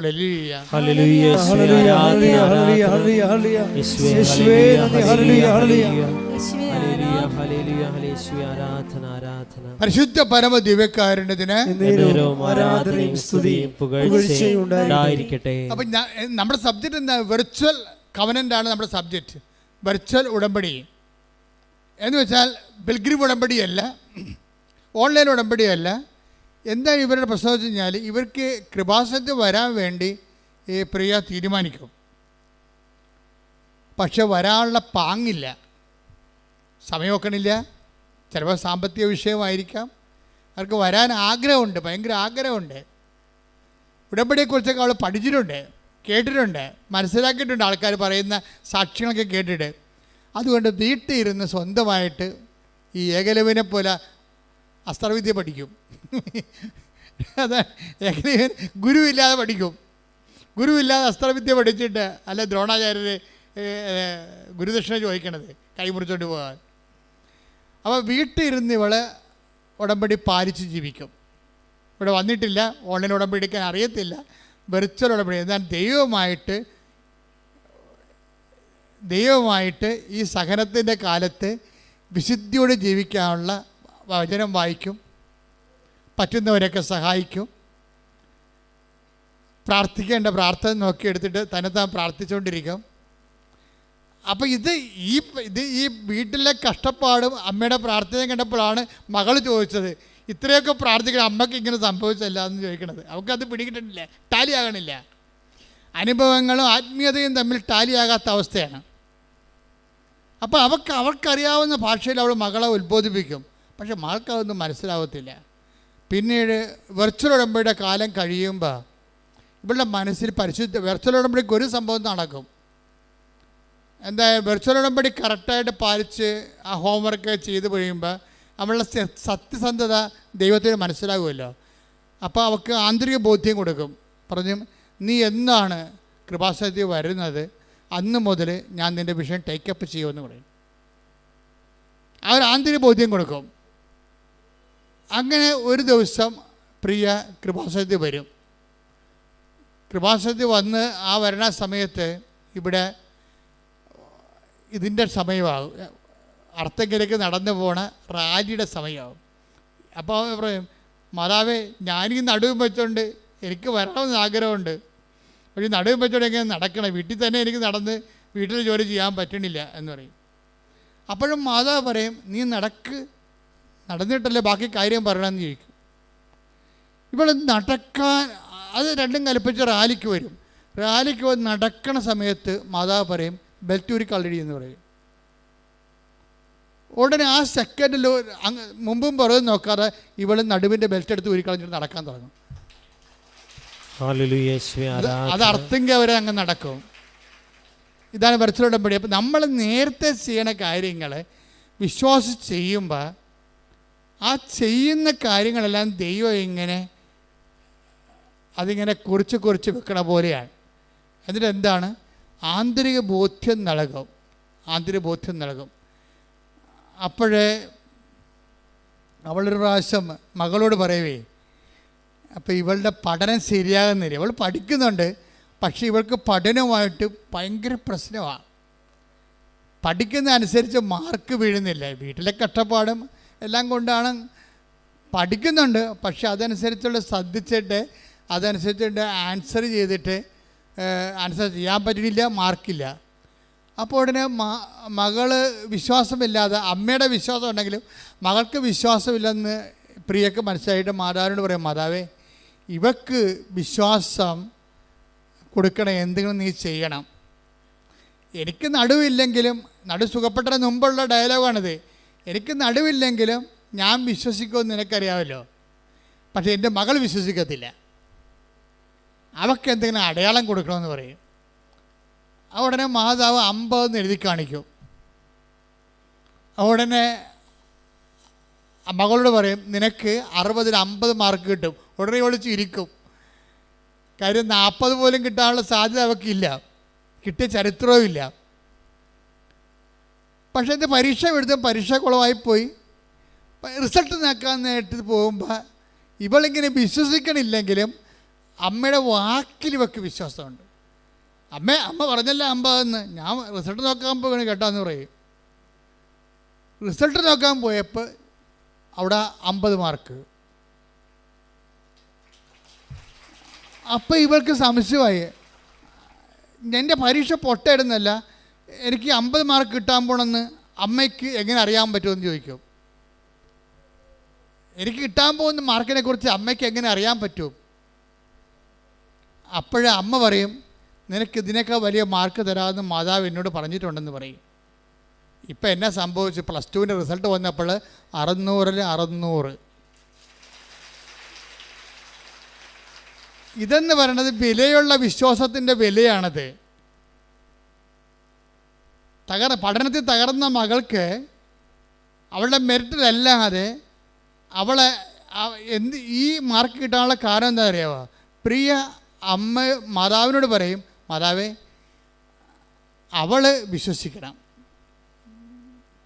ഇപ്പം അവൾക്ക് മാർക്ക് കൊടുത്തില്ലെങ്കിൽ ഞാൻ വിശ്വസിക്കും, അത് നിനക്കറിയാമല്ലോ. പക്ഷേ എൻ്റെ പ്രശ്നം അതല്ല, അവൾ കൂടി വിശ്വസിക്കണം, അതാ വിഷയം. അപ്പോൾ അവൾ കൂടി വിശ്വസിക്കണമെന്ന് പറഞ്ഞാൽ മകൾക്ക് വേണ്ടി മാതാവിൻ്റെ മുമ്പിൽ മധ്യസ്ഥം വഹിക്കുകയും, അത് പക്ഷേ പ്രിയയെപ്പോലെ എല്ലാവരും പറഞ്ഞാൽ ഏക്കത്തില്ല. എന്താ കാര്യം? ഈ ഇല്ലാത്ത നടുവും വെച്ചുകൊണ്ട് ആണ് അവൾ വിശ്വാസം പ്രഖ്യാപിച്ചിരിക്കുന്നത്. അതുകൊണ്ട് 1 1:7 എന്താ പറയണത്? അഗ്നിശോധനയെ അതിജീവിച്ച വിശ്വാസം സ്വർണത്തെക്കാളും വിലയുള്ളതാണ്. അപ്പം പ്രിയയുടെ വിശ്വാസം ശോധന ചെയ്യപ്പെട്ട വിശ്വാസമായത് കാരണം വില പേശാൻ പറ്റിയ വിശ്വാസമാണ്. അതുകൊണ്ടാണ് ഇൻട്രാക്ഷൻ ലെവലിൽ വരണത്, കമ്മ്യൂണിക്കേഷൻ ലെവലിൽ വരണത്. ഉടമ്പടി ഏറ്റവും വലിയ സംഭവം വെച്ചാൽ കമ്മ്യൂണിക്കേഷനാണ്. നിങ്ങളെ എപ്പോഴും ഉടമ്പടി നിങ്ങൾ കറക്റ്റായിട്ടാണ് എക്സിക്യൂട്ട് ചെയ്ത് പോകണമെന്നുണ്ടെങ്കിൽ കമ്മ്യൂണിക്കേഷൻ ആരംഭിക്കും. കമ്മ്യൂണിക്കേഷൻ അറിയാമല്ല, മാതാവ് സംസാരിക്കും, ഉള്ളിൽ ബോധങ്ങൾ തരും, ഉള്ളിൽ ബോധങ്ങൾ തരും. ഇനി ബോധങ്ങൾ തരാതെ തന്നെ സ്വപ്നങ്ങളുണ്ടാവും. സ്വപ്നങ്ങൾ കാര്യം ഒരു ഏറ്റവും കൂടുതൽ സ്വപ്നങ്ങൾ ബൈബിൾ കാലം കഴിഞ്ഞാൽ, ബൈബിൾ കാലം സ്വപ്നങ്ങളുടെ കാലമാണ്. പക്ഷേ ബൈബിൾ കാലം കഴിഞ്ഞാൽ ഏറ്റവും കൂടുതൽ സ്വപ്നങ്ങൾ നടന്നിരിക്കുന്ന ഉടമ്പടിയിലാണ്. അതിങ്ങനെ നോക്കിയാൽ മതി. എല്ലാ സാക്ഷ്യം നോക്കുമ്പോൾ എവിടെയെങ്കിലും ഒരു സ്വപ്നം ഉണ്ടാവും. ഇപ്പോൾ വിൻസിയുടെ സാക്ഷ്യം എന്താ? വിൻസിയുടെ സാക്ഷ്യം, വിൻസിയുടെ കഥ ഞാൻ പറഞ്ഞില്ലേ, കോയമ്പത്തൂരുകാരത്തിയാണ്. മലയാളം തമിഴും കൂടി ചേർത്താണ് ഇവിടെ സാക്ഷ്യം എന്നല്ല പറഞ്ഞിരിക്കണത്. എന്താ പറഞ്ഞിരിക്കുന്നത്? അവളുടെ അപ്പൻ ഒരാൾ ജോലി പോകണ്ടേ, അവർക്ക് ഒറ്റമുറിയായിട്ടുള്ള ഒരു വീടാണ് ഉള്ളത്. അതിനകത്ത് കട്ടിലിട്ട് കിടക്കേണ്ട അപ്പനുണ്ട്, അമ്മയുണ്ട്, മകളുണ്ട്. അപ്പന് ഡ്രൈവറായിട്ടുള്ള ജോലിയാണ് ഉള്ളത്. അതുകൊണ്ട് കുടുംബം പോറ്റണം. ലോണ് ചോദിച്ചാൽ കിട്ടത്തില്ല, അതുകൊണ്ട് വീട് വെക്കാനും പറ്റത്തില്ല, പ്രാർത്ഥിക്കാൻ പോലും ഇടമില്ല. ഇതാണ് ഇവരുടെ സങ്കടം. അപ്പം അങ്ങനെ സങ്കടത്തിൻ്റെ കാലത്ത് ഇവർക്ക് ഒരു പത്രം കിട്ടും. പത്രം കിട്ടിക്കഴിയുമ്പോൾ അവിടെ നിന്ന് ഇവിടം വരെ വരണ്ടേ, കോയമ്പത്തൂരിൽ നിന്ന് ഇവിടം വരെ വരണ്ടേ. അപ്പോൾ 2-3 പ്രാവശ്യത്തെ ഈ ഡ്രൈവറിൻ്റെ ദിവസ വരുമാനം കൂട്ടിയാലേ ഇവിടെ വരാൻ പറ്റത്തുള്ളൂ. 2-3 ദിവസത്തെ ഡ്രൈവറിൻ്റെ ദിവസ വരുമാനം കൂട്ടിയാൽ അവർക്ക് ഇവിടെ വരാൻ പറ്റത്തുള്ളൂ. ഇവിടെ പക്ഷേ അങ്ങനെ അവർ എക്സ്പെൻഡിച്ചർ മുടക്കി മുണ്ട് മുറുക്കി എടുത്ത് ഉടമ്പടി എടുത്ത ആൾക്കാരാണ്. മുണ്ട് മുറുക്കി എടുത്ത് ഉടമ്പടി എടുത്ത് വീട്ടിൽ ചെന്നപ്പോൾ അമ്മ ഒരു സ്വപ്നം കണ്ട്. അപ്പോൾ അമ്മക്ക് മനസ്സിലായില്ല എന്താണെന്ന്. അമ്മ സ്വപ്നമൊന്നും കണ്ടില്ല, കണ്ട സ്വപ്നത്തിലേ ഉള്ളൂ, വലിയ കഥകളൊന്നുമില്ല. ഒരു 4 നമ്പർ 4 ഇങ്ങനെ എഴുതി കാണിച്ചുകൊണ്ടിരിക്കും. എപ്പോഴും സ്വപ്നത്തിൽ നമ്പർ 4 എഴുതി കാണിച്ചുകൊണ്ടിരിക്കും. അപ്പം മകളോട് അമ്മ പറയും, വിൻസിയോട് അമ്മ പറയും, ഞാൻ ഇന്നലെ 4 എന്ന് എപ്പോഴും ഇങ്ങനെ എഴുതി കാണിക്കേണ്ട സ്വപ്നം കണ്ടെന്ന് പറയും. എന്നാ 4 എന്നറിയാൻ വേണ്ടായിരുന്നു. പക്ഷേ അന്ന് മുതൽ ഈ ഉടമ്പടി എടുത്തതിന് ശേഷം ഇവർ പെട്ടെന്ന് ഈ അപ്പന് ഒരു ബോധത ഉണ്ടാകും. എന്താണ്? അപ്പന് പണ്ട് ധൈര്യമില്ല. ഇങ്ങനെ ഉടമ്പടി എടുത്താൽ എങ്ങനെയാണ്, ലോൺ എടുത്താൽ നമുക്ക് കിട്ടുമോ, ലോൺ കിട്ടുമോ, കിട്ടിയാൽ നമുക്ക് വീട് വെക്കാൻ പറ്റുമോ, അങ്ങനെ കുറേ. അതുകൊണ്ട് മനസ്സിന് ധൈര്യമില്ല. മനസ്സിന് ധൈര്യമില്ലാതെ ഇപ്പം നമുക്കറിയാമല്ലോ, എന്തെങ്കിലും ചെയ്യാൻ പറ്റുമെങ്കിൽ 30-40 വയസ്സിനുള്ളിൽ ചെയ്യാൻ. നമുക്ക് റിസ്ക് എടുക്കാൻ പറ്റുന്ന 40 വയസ്സിൻ്റെ ശേഷം അപൂർവം പേരെ റിസ്ക് എടുക്കത്തുള്ളൂ. അങ്ങോട്ട് പ്രായമാകുന്നവർക്ക് റിസ്ക് കുറഞ്ഞ് എടുക്കത്തുള്ളൂ. നമുക്കറിയാം, പ്രായമായി കഴിഞ്ഞാൽ നമ്മൾ ആൾക്കാർക്ക് ദാനങ്ങൾ ചെയ്യുന്ന ആൾക്കാരും പ്രായമായി കഴിഞ്ഞാൽ ചെയ്യത്തില്ലല്ലേ, ആൾക്കാരും ഉണ്ടാകത്തില്ലെന്ന് വിചാരിച്ചുകൊണ്ട് അവർ പിടിച്ച് ചെയ്യത്തുള്ളൂ. ചെറുപ്പക്കാർ മാത്രമേ എന്തെങ്കിലുമൊക്കെ കൂടുതൽ ആൾക്കാർക്ക് കൊടുക്കത്തുള്ളൂ. പ്രായമായ ആൾക്കാർ സ്വാഭാവികമായിട്ടൊരു ഡിഫൻസ് വരും അവിടെ. അപ്പം അങ്ങനെ ഉണ്ടാകൊണ്ട് ഈ എങ്ങനെ ആരും തിരിച്ചടക്കാൻ പറ്റുമോ എന്നൊക്കെ പറഞ്ഞപ്പോഴേക്ക് പേടിയായിരുന്നു. ഉടമ്പടി എടുത്തോടുകൂടി മാതാവ് ആദ്യം ചെയ്തത് ഈ പേടി എടുത്ത് മാറ്റി. അപ്പനുടനെ പറഞ്ഞു, എടി നമുക്ക് ലോൺ എടുക്കാം, എടി കിട്ടുമെങ്കിൽ നമുക്ക് എടുക്കാമെന്ന് പറഞ്ഞ് അപ്പം അത് ഇത്രയും നാൾ 10-12 കൊല്ലമായിട്ട് ലോൺ എടുക്കത്തില്ലെന്ന് പറഞ്ഞിരുന്ന മനുഷ്യന് ഉടമ്പടി എടുത്തപ്പോൾ മനസ്സ് മാറി. അവർ അതുപോലെ തന്നെ ബാങ്കിൽ ചെന്ന് ചോദിക്കുകയും ചെയ്ത് ലോൺ ഒരു 2-3 ദിവസത്തിനുള്ളിൽ ലോൺ പാസ്സായി. നിങ്ങൾക്കറിയാമല്ലേ, മരിയൻ ചാനൽ എന്ന് പറഞ്ഞാൽ ഭയങ്കര സ്പീഡായിരിക്കും, ഭയങ്കര ആരും തടുക്കാൻ പറ്റത്തില്ല. അത് നമ്മൾ ഐസയാർ വായിക്കണ പോലെയാണ്, ഞാൻ അടച്ച വാതിൽ ആരും തുറക്കത്തില്ല, തുറന്ന വാതിലാരും അടക്കത്തുമില്ല. മനുഷ്യൻ്റെ കഴിവ് അവിടെ വരത്തില്ല. സ്വാഭാവികമായ സ്പീഡിൽ നിന്ന് ഇത് സാധാരണ ഇതിന് വേണ്ട ഒരു സ്പീഡിലേക്ക് കാര്യങ്ങൾ മാറും. അങ്ങനെ അവർക്കൊരു സ്ഥലം ഒരു കാട്ടുപ്രദേശത്തുണ്ടായിരുന്നു.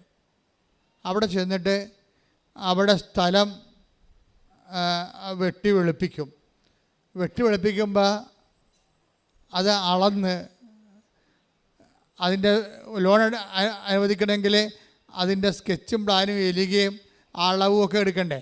അളന്നപ്പോൾ അത് 4 സെൻറ്റാണ്. അപ്പോൾ സ്വപ്നത്തിൽ ആദ്യത്തെ 4 കറക്റ്റായി. പതുക്കെ വരികയാണേ. അപ്പോഴൊക്കെ മനസ്സിലായി ഇത് മാതാവാണ് നയിച്ചുകൊണ്ടിരിക്കണമെന്ന്. എന്നിട്ട് അപ്പം 4 സെൻറ്റായി. ഇനി വരണ സംഭവം എന്ന് വെച്ച് കഴിഞ്ഞാൽ ഈ സ്ഥലം പഞ്ചായത്ത് വാർഡെന്ന് പറയണത് വീരപാണ്ഡ്യൻ, ഈ കട്ടബൊമ്മൻ എന്നൊക്കെ പറയുന്ന അവരുടെ പേരുകളാണ്. വീരപാണ്ഡ്യൻ പഞ്ചായത്തിൻ്റെ വാർഡാണ് 4-ാം വാർഡ്. അപ്പം 4-ാം വാർഡിൽ 4 സെൻറ്റ് സ്ഥലം, അതാണ് ഈ 4 കാണിക്കണത്. അപ്പോൾ 2-4 വന്നു കഴിഞ്ഞപ്പോൾ അവർക്ക് മനസ്സിലായി മാതാവ് ഈ വിഷയം തന്നെയാണ് സ്വപ്നത്തിൽ കാണിച്ചിരിക്കണമെന്ന്. എന്ന് വെച്ച് കഴിഞ്ഞാൽ പിന്നീടുള്ള മൂവ്മെൻ്റ് എന്ന് പറയണത് ഭയങ്കര 15 ദിവസത്തിനുള്ളിലാണ് അവിടെ സ്കെച്ചും പ്ലാനും. 1 കൊല്ലമായിട്ട് പോലും ആ പഞ്ചായത്തിൽ നിന്ന് പ്ലാൻ പാസ്സാകാത്ത ആൾക്കാരുണ്ട്. ഇവർക്ക് വെറും 15 ദിവസത്തിനുള്ളിൽ പ്ലാൻ പാസ്സായി കിട്ടും. അതേ മാതാവ് വന്നു കഴിഞ്ഞാൽ പിന്നെ കൂടെ നടന്നിട്ട് ഇതെല്ലാം ചെയ്ത് പെടാന്ന് നടക്കും.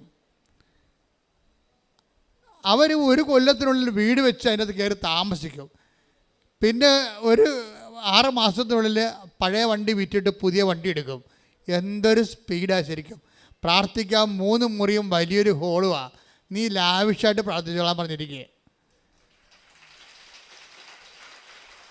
ശ്രുതിക്കട്ടെ, ഹല്ലേലൂയ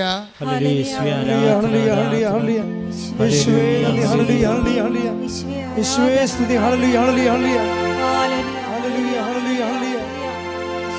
ഇത്ര നല്ല ദൈവത്തോടും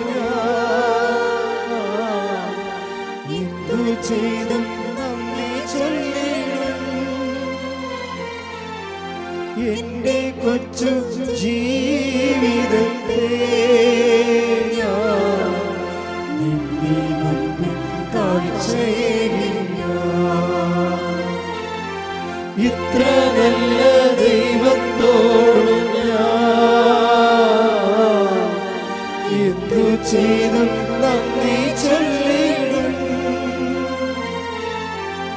എന്റെ കൊച്ചു ജീവിതത്തെ ഞാൻ നിന്നെ മുൻപിൽ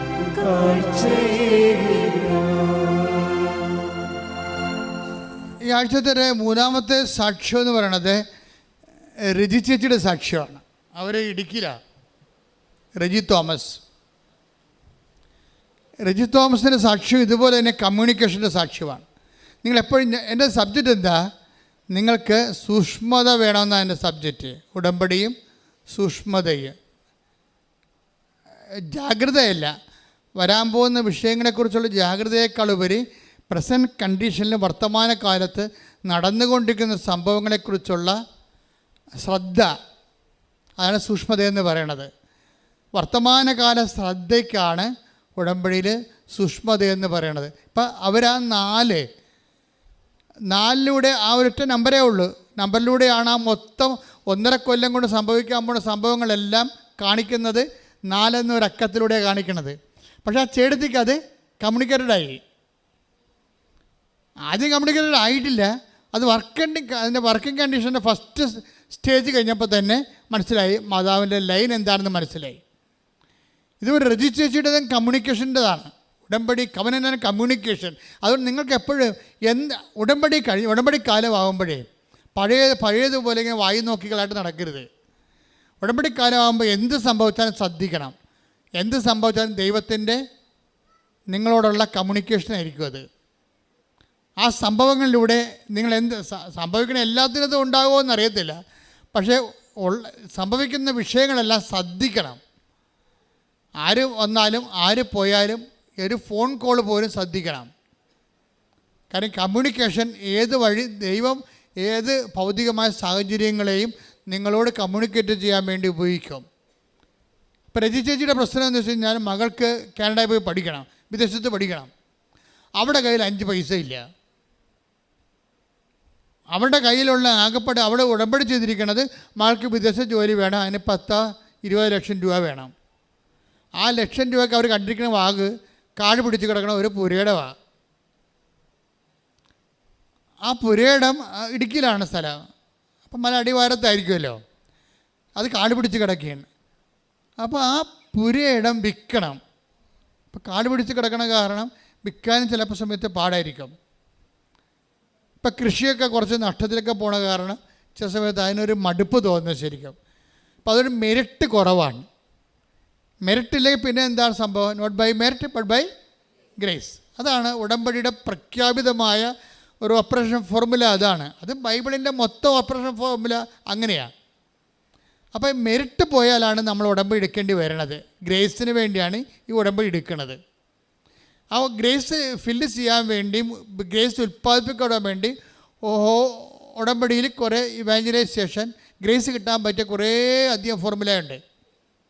അതെല്ലാം നമുക്കിതൊക്കെ ചെയ്തെന്നും പറഞ്ഞ് ഇതൊക്കെ കിട്ടണമെന്ന് നിർബന്ധമില്ല. ഇതെല്ലാം മരിയൻ മീഡിയേഷനിലാക്കും നമ്മൾ. അവിടെയാണ് നമ്മൾ വിജയിക്കുന്നത്. ഇതെല്ലാം ഇപ്പം ആൾക്കാർ സാക്ഷ്യപ്പെടാൻ എന്തിനാണ്? അമ്മേ, എന്നെ അമ്മയുടെ പ്രത്യക്ഷീകരണത്തിൻ്റെ സാക്ഷിയാക്കണമേ. അങ്ങനെ അതാണ് സംഭവം. ആൾക്കാർ പ്രാർത്ഥിക്കണത്. ആൾക്കാർ ചെയ്യുന്ന എല്ലാവിധ വർക്കുകളും അതിൻ്റെ പിന്നിൽ ഇവർ വെക്കണ ഇൻറ്റൻഷൻ എന്താണ്? അത് അവർ പറഞ്ഞു, അമ്മയുടെ പ്രത്യക്ഷീകരണത്തിൻ്റെ സാക്ഷിയായി എന്നെ മാറ്റണമേ. അത് വല്ലാത്ത ഒരു പ്രാർത്ഥനയാണ്. അതിവിടുന്ന് പറഞ്ഞു കൊടുത്തിട്ടുള്ളതല്ല. സാക്ഷ്യം പറയാൻ വേണ്ടി വന്നവരെ സാക്ഷ്യം പറഞ്ഞ് പരത്തിയ അനുഭവ കഥകളാണ് ഈ അമ്മയുടെ പ്രത്യക്ഷീകരണത്തിൻ്റെ സാക്ഷികളെന്ന് പറയുന്നത്. അതൊക്കെ ഈ പെട്രോളിന് തീ പിടിക്കുന്ന പോലെ ഉടനെ ഈ ഉടമ്പടിക്ക് തീ പിടിക്കും. കാര്യം എന്താണ്? ഉടമ്പടി, കൃപാസനത്തിലെ ഉടമ്പടി എന്ന് പറയണത്, അതിൻ്റെ മുഴുവൻ ഇന്ധനം എന്ന് പറയണത് അമ്മയുടെ പ്രത്യക്ഷീകരണമാണ്. ഈ പ്രത്യക്ഷീകരണത്തെ ആര് സാക്ഷിയാകാൻ വേണ്ടി ചോദിച്ചാലും അവിടെ ഗ്രേസ് അലോട്ട്മെൻറ്റ് ചെയ്യും. അതുകൊണ്ട് ഈ മർമ്മം അറിഞ്ഞ് വേണം നിങ്ങൾ ഉടമ്പടി ചെയ്യാൻ. അച്ഛൻ പറഞ്ഞ് പത്രം കൊടുക്കാൻ, അച്ഛൻ പറഞ്ഞ് കൊച്ചിയിൽ പോകാൻ, ഞാൻ കൊച്ചിയിൽ പോകുന്ന പറഞ്ഞിട്ട് കഥയില്ല. ഈ സാധനത്തിന് അക്കൗണ്ടബിൾ ആക്കണം. അക്കൗണ്ട് ആക്കണം ഏത് ഹെഡിങ്ങിലാണ്? മരിയൻ പാരിഷ് ഹെഡിങ്ങിൽ അക്കൗണ്ട് ആക്കാൻ പറ്റത്തുള്ളൂ. വല്ല ഹെഡിങ്ങിലാക്കിയിട്ട് കാര്യമില്ല. മരിയൻ കൃപാസനത്തിൽ 2004 ഡിസംബർ 7 നടന്ന സമയഘടികാരം നെഞ്ചിൽ ചാർത്തിക്കൊണ്ട് ദുരന്തമുണ്ടാകാൻ പോണ പ്രാർത്ഥിക്കണമെന്ന് പറഞ്ഞ് അമ്മയുടെ പ്രാർത്ഥന ആവശ്യപ്പെട്ടിരിക്കുന്ന ആ പ്രാർത്ഥനയുടെ പടയാളിയായി ഞാൻ മാറിക്കൊള്ളാം എന്ന് പറഞ്ഞുകൊണ്ടാണ് ഉടമ്പടിയിലേക്ക് നമ്മൾ ഹരിശ്രീ കുറിക്കേണ്ടത്, അല്ലെങ്കിൽ മിശിക തുണയ്ക്കുക എന്ന് കുറിക്കേണ്ടത്, ആദ്യാക്ഷരം ചെയ്യേണ്ടത്. ആദ്യാക്ഷരം കുറിക്കേണ്ടത് അമ്മയുടെ പ്രത്യക്ഷീകരണത്തിൻ്റെ സാക്ഷിയായി എന്നെ മാറ്റണമെന്ന് പ്രാർത്ഥിച്ചുകൊണ്ടാണ് കൈയടിച്ച് കർത്താവേ. പരിശുദ്ധ സാക്ഷികളായി ഞങ്ങൾ ഓരോരുത്തരെ മാറ്റണമേ എന്ന്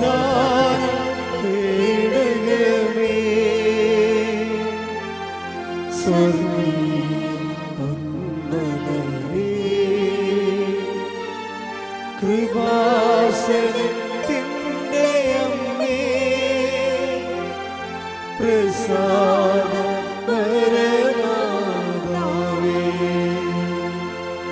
വാഗ്ദാന പേടകമേ സ്വർഗീയ പൊന്മലരേ കൃപാസനത്തിൻ്റെ അമ്മേ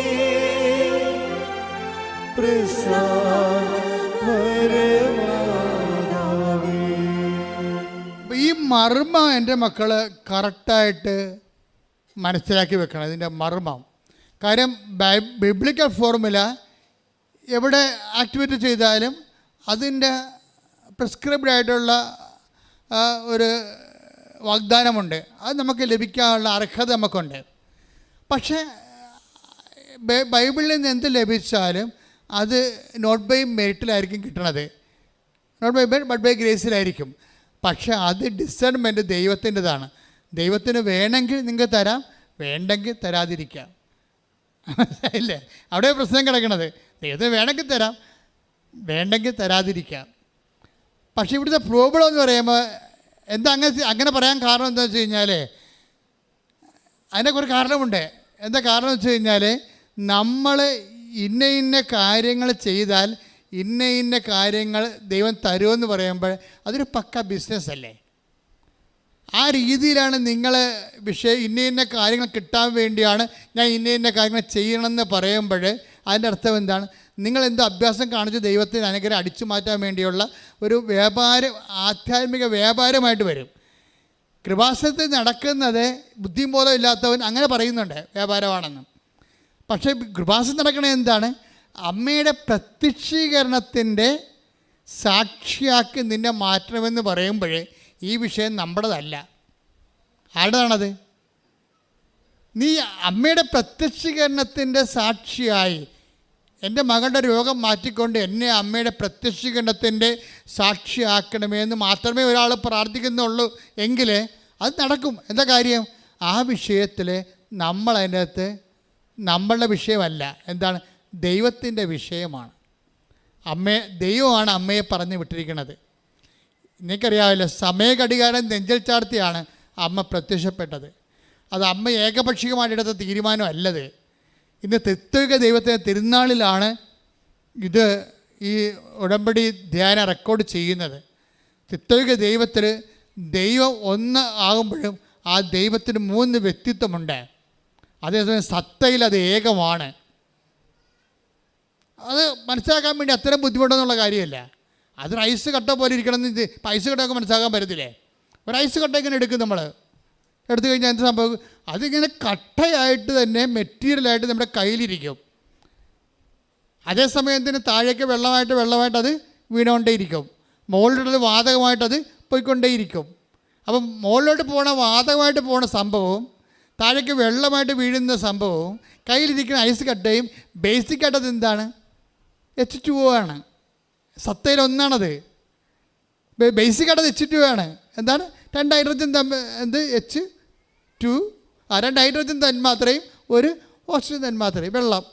അത് വെള്ളം കട്ടയായിട്ടിരിക്കും, വെള്ളം വായുവായിട്ടിരിക്കും, വെള്ളം അതുപോലെ തന്നെ ഐസ് കട്ടയായിട്ടിരിക്കും. അപ്പോൾ അതുപോലെ ദൈവം 3 വ്യക്തിത്വം കാണിക്കുമ്പോഴും സത്തയിൽ ഒന്നാണ്.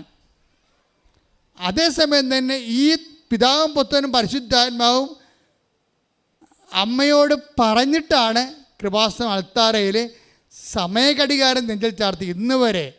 മോസ്റ്റ് കോംപ്ലിക്കേറ്റഡ് അപ്പാരിഷനാണ്. ഒന്നാമത്തേൽ ഡ്രസ്സ് തന്നെ സിൽവർ ഗ്രേ ആണ്. അവസാന കാലത്തിൻ്റെ കാളിമയാർന്നിട്ടുള്ള ഡ്രസ്സാണ് സഭകരം. അന്ത്യകാലത്തിൻ്റെ ഒരു സുവിശേഷം പോലെയാണ് വരണത്. എന്താണ്? ദുരന്തം ഉണ്ടാകാൻ പോണ്. എന്ത് ദുരന്തമായിരിക്കും? ദൈവത്തിന് ദുരന്തം. നമ്മൾക്കാണ് ഈ ദുരന്തം ഉണ്ടെന്ന് പറയുമ്പോൾ നമ്മൾ പറയുമ്പോൾ ഉരുൾപൊട്ടുന്ന ദുരന്തമാണ്. വെള്ളപ്പൊക്കം ഉണ്ടാകുമ്പോഴും ദുരന്തമാണ്. പക്ഷേ ദൈവത്തിൻ്റെ മുമ്പിൽ ഇതൊന്നും ദുരന്തമല്ല. ദൈവത്തിൻ്റെ ദുരന്തം എന്ന് പറഞ്ഞാൽ എന്താണ്? ദൈവത്തിന് നിൻ്റെ ആത്മാവിനെ നഷ്ടപ്പെടുന്നതാണ് ഏറ്റവും വലിയ ദുരന്തം. ലോകവ്യാപകമായി മനുഷ്യരാശിയുടെ ആത്മാവിനെ ദൈവത്തിന് നഷ്ടപ്പെടാൻ പോകുന്നതിനേക്കാൾ വലിയ ദുരന്തമില്ല. ആ ദുരന്തം ഉണ്ടാകാൻ പോകുമ്പോഴേ അതിനുവേണ്ടി പ്രാർത്ഥിക്കാനുള്ള ഒരു സമൂഹം ഇവിടെ രൂപപ്പെട്ട് വരണമെന്നുള്ളത് ദൈവത്തിന് തിരുമനസ്സാണെങ്കിൽ അത് വിവേചിച്ച് മനസ്സിലാക്കേണ്ട കടമ ഉത്തരവാദിത്വവും അത് എക്ലേസ്യാസ്റ്റിക് റെസ്പോൺസിബിലിറ്റിയാണ്. ഇതിൻ്റെ പിന്നിലുള്ള സത്യം എന്താണ്? ഇതിൻ്റെ ആൾക്കാർ സാക്ഷ്യം പറയുമ്പോൾ എന്താ പറയുന്നത്? അമ്മയുടെ പ്രത്യക്ഷീകരണത്തിൻ്റെ സാക്ഷിയാക്കി എന്നെ മാറ്റണമേ എന്നാണ്. അപ്പം എൻ്റെ രോഗം മാറ്റിക്കൊണ്ട് നീ അമ്മയുടെ പ്രത്യക്ഷീകരണത്തിന് സാക്ഷിയായി ജീവിച്ചോളാം എന്ന് നീ തീരുമാനിക്കുന്നത് 90 ദിവസമാണെങ്കിൽ നിനക്ക് 90 ദിവസത്തെ അനുഗ്രഹം തന്നാൽ മതിയല്ലോ. എന്തുകൊണ്ടാണ് ഇവിടെ ആൾക്കാർ 1.5 കൊല്ലം 2 കൊല്ലം 3 കൊല്ലമായിട്ട് ഞങ്ങൾക്ക് ഉടമ്പടിയിലാണ് ജീവിക്കണത്? ഇന്നലെ ഒരു നോൺ ക്രിസ്ത്യനോട് സാക്ഷ്യം പറഞ്ഞു. എന്താണെന്നറിയാമോ? എനിക്കൊറ്റാഗ്രഹം മാത്രമേ ഉള്ളൂ, എൻ്റെ മരണം വരെ അമ്മയുടെ ഉടമ്പടിയുടെ ജീവിതം നയിക്കണമെന്ന്. കൈ അടിച്ചു കൊടുക്കട്ടെ. ഹല്ലേലൂയ.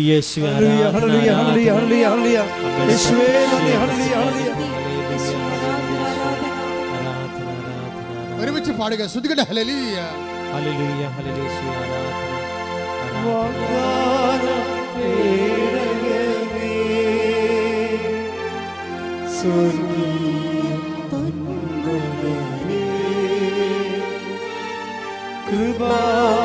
കൃപാസനത്തിൻ്റെ അമ്മേ, പ്രസാദപരമാതാവേ,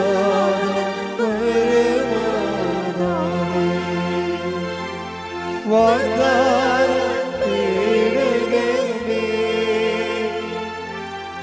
സ്വർഗീയ പൊൻമലരേ, കൃപാസനത്തിൻ്റെ അമ്മേ,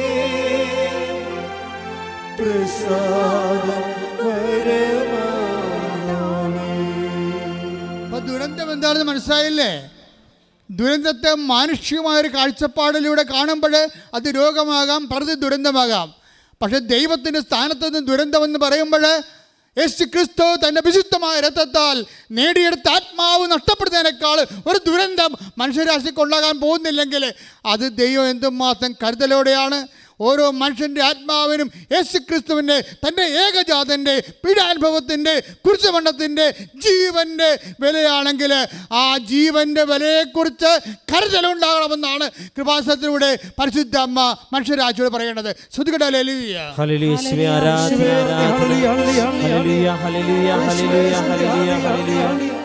നമ്മുടെ റെജി തോമസിൻ്റെ സാക്ഷിയാണ് പറഞ്ഞത്. റെജി തോമസിൻ്റെ വിഷയം എന്താ? അവിടെ മകൾക്ക് വിദേശത്ത് പോയി പഠിക്കണം, അവിടെ പണമില്ല. കാട്ടിലൊരു സ്ഥലം കിടപ്പുണ്ട്, അത് വിൽക്കണം. അത് വിൽക്കാൻ വേണ്ടി വന്ന അമ്മയോട് പറയണത് അത് വിറ്റ് തരണമെന്ന് പറയും. നിക്കക്കള്ളിയില്ല, അതൊന്ന് വിറ്റ് തരണം, അതെടുക്കാനുള്ള ആൾക്കാരും വരണില്ലെന്ന് പറയും. ഇപ്പോഴേ എല്ലാം ഒരു മടുപ്പാണ് സ്ഥലത്തിന്, കൃഷി നഷ്ടമായതുകൊണ്ട്. ഇതൊക്കെ എല്ലാം കണ്ണീരോടെ ഇവിടെയും പറയും. റെജി തോമസ് വീട്ടിലും പ്രാർത്ഥനയിൽ ദൈവത്തോട് ഒറ്റക്ക് നിന്ന് പറയുന്ന ഒരു വർത്തമാനമാണ്. ഉടമ്പടി എടുത്തു കഴിഞ്ഞപ്പോൾ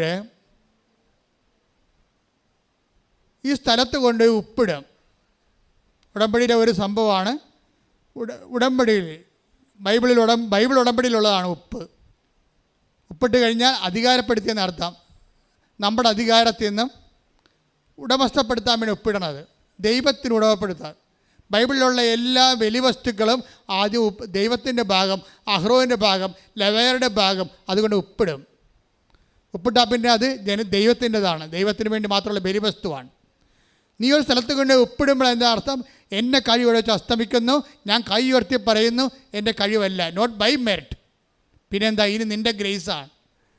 അതുകൊണ്ട് ഈ സ്ഥലം വിൽക്കാൻ മാർഗമില്ല, ഈ ജന്മത്തിൽ വിറ്റുപോകുന്ന എനിക്കറിയത്തില്ല. അതുകൊണ്ട് ഞാൻ ഈ സ്ഥലം നിന്നെ ഏൽപ്പിച്ചുകൊണ്ട് നിൻ്റെ ഉടമസ്ഥയിലാക്കിക്കൊണ്ട് ഞാൻ ഉപ്പിടണമെന്ന് പറഞ്ഞ് ഒരു വിശ്വാസ പ്രമാണം ചൊല്ലി ആ സ്ഥലത്ത് കൊണ്ട് ഉപ്പിടും. ഉപ്പിട്ടിട്ട് വീട്ടിൽ വരും. വീട്ടിൽ വരുമ്പോൾ റെജി തോമസിന് എപ്പോഴുള്ള ഒരു പരിപാടിയാണ്, കർത്താവിനോട് ഇങ്ങനെ ഇൻട്രാക്ട് ചെയ്യാൻ പറ്റുമെന്ന് ആ സ്ത്രീക്ക് അറിയാം, ചേച്ചിക്ക് അറിയാൻ ശരിക്കും. എന്നുവെച്ചാൽ ചില ആൾക്കാർക്ക് വിശ്വാസവരം വർത്തമാനപരമായിട്ട് കൊടുത്തിട്ടുണ്ട്. ചില ആൾക്കാരല്ലേ ദൈവത്തോട് എപ്പോഴും സംസാരിച്ചുകൊണ്ടിരിക്കും. കേൾക്കണതൊക്കെ വട്ടമൊന്നുമല്ല, അവർക്ക് നല്ലൊരു സംസാരിക്കണം ഒരു ദൈവത്തോട്. ദൈവം കേൾക്കുന്നുണ്ടെന്ന് അവർക്ക് നല്ല ബോധ്യമുണ്ട്. അത് അവർ വർത്തമാനം പറയണം, മറ്റുള്ളവർ കേൾക്കുമ്പോൾ അവന്മാർക്ക് ബോധ്യമില്ലെന്നേ ഉള്ളൂ, പക്ഷെ ആ പറയുന്ന ആളിന് ബോധ്യമുണ്ട്. അവർ പറഞ്ഞ്, കർത്താവേ ഞങ്ങളുടെ ഉപ്പിട്ടിട്ടുണ്ട് അമ്മേ, ആരും എടുക്കാത്തൊരു സ്ഥലത്ത് കൊണ്ട് ഉപ്പിട്ടിട്ടുണ്ട്, ഇനി എല്ലാം വരും വരായിക നിൻ്റെ കയ്യിലാണെന്ന് പറഞ്ഞിട്ട് നീ എന്താണ് ഇതിനെക്കുറിച്ച് പറയാനുള്ളത്, ഈ മാസം വിൽക്കുമോ അതോ താമസിച്ച് പോകുമോ എന്നറിയാൻ വേണ്ടി വിശ്വാസപ്രമാണം ചൊല്ലി ഉടനെ ബൈബിൾ തുറക്കും, കർത്താവ് എന്താ പറയണമെന്ന് അറിയാൻ വേണ്ടി. ഉടനെ ബൈബിൾ തുറക്കുമ്പോൾ തന്നെ കർത്താവ് നേരിട്ട് ഈ ദൈവം സംസാരിക്കുമെന്ന് വിശ്വസിക്കുന്നവനോട് ദൈവം സംസാരിക്കുന്നുണ്ട്.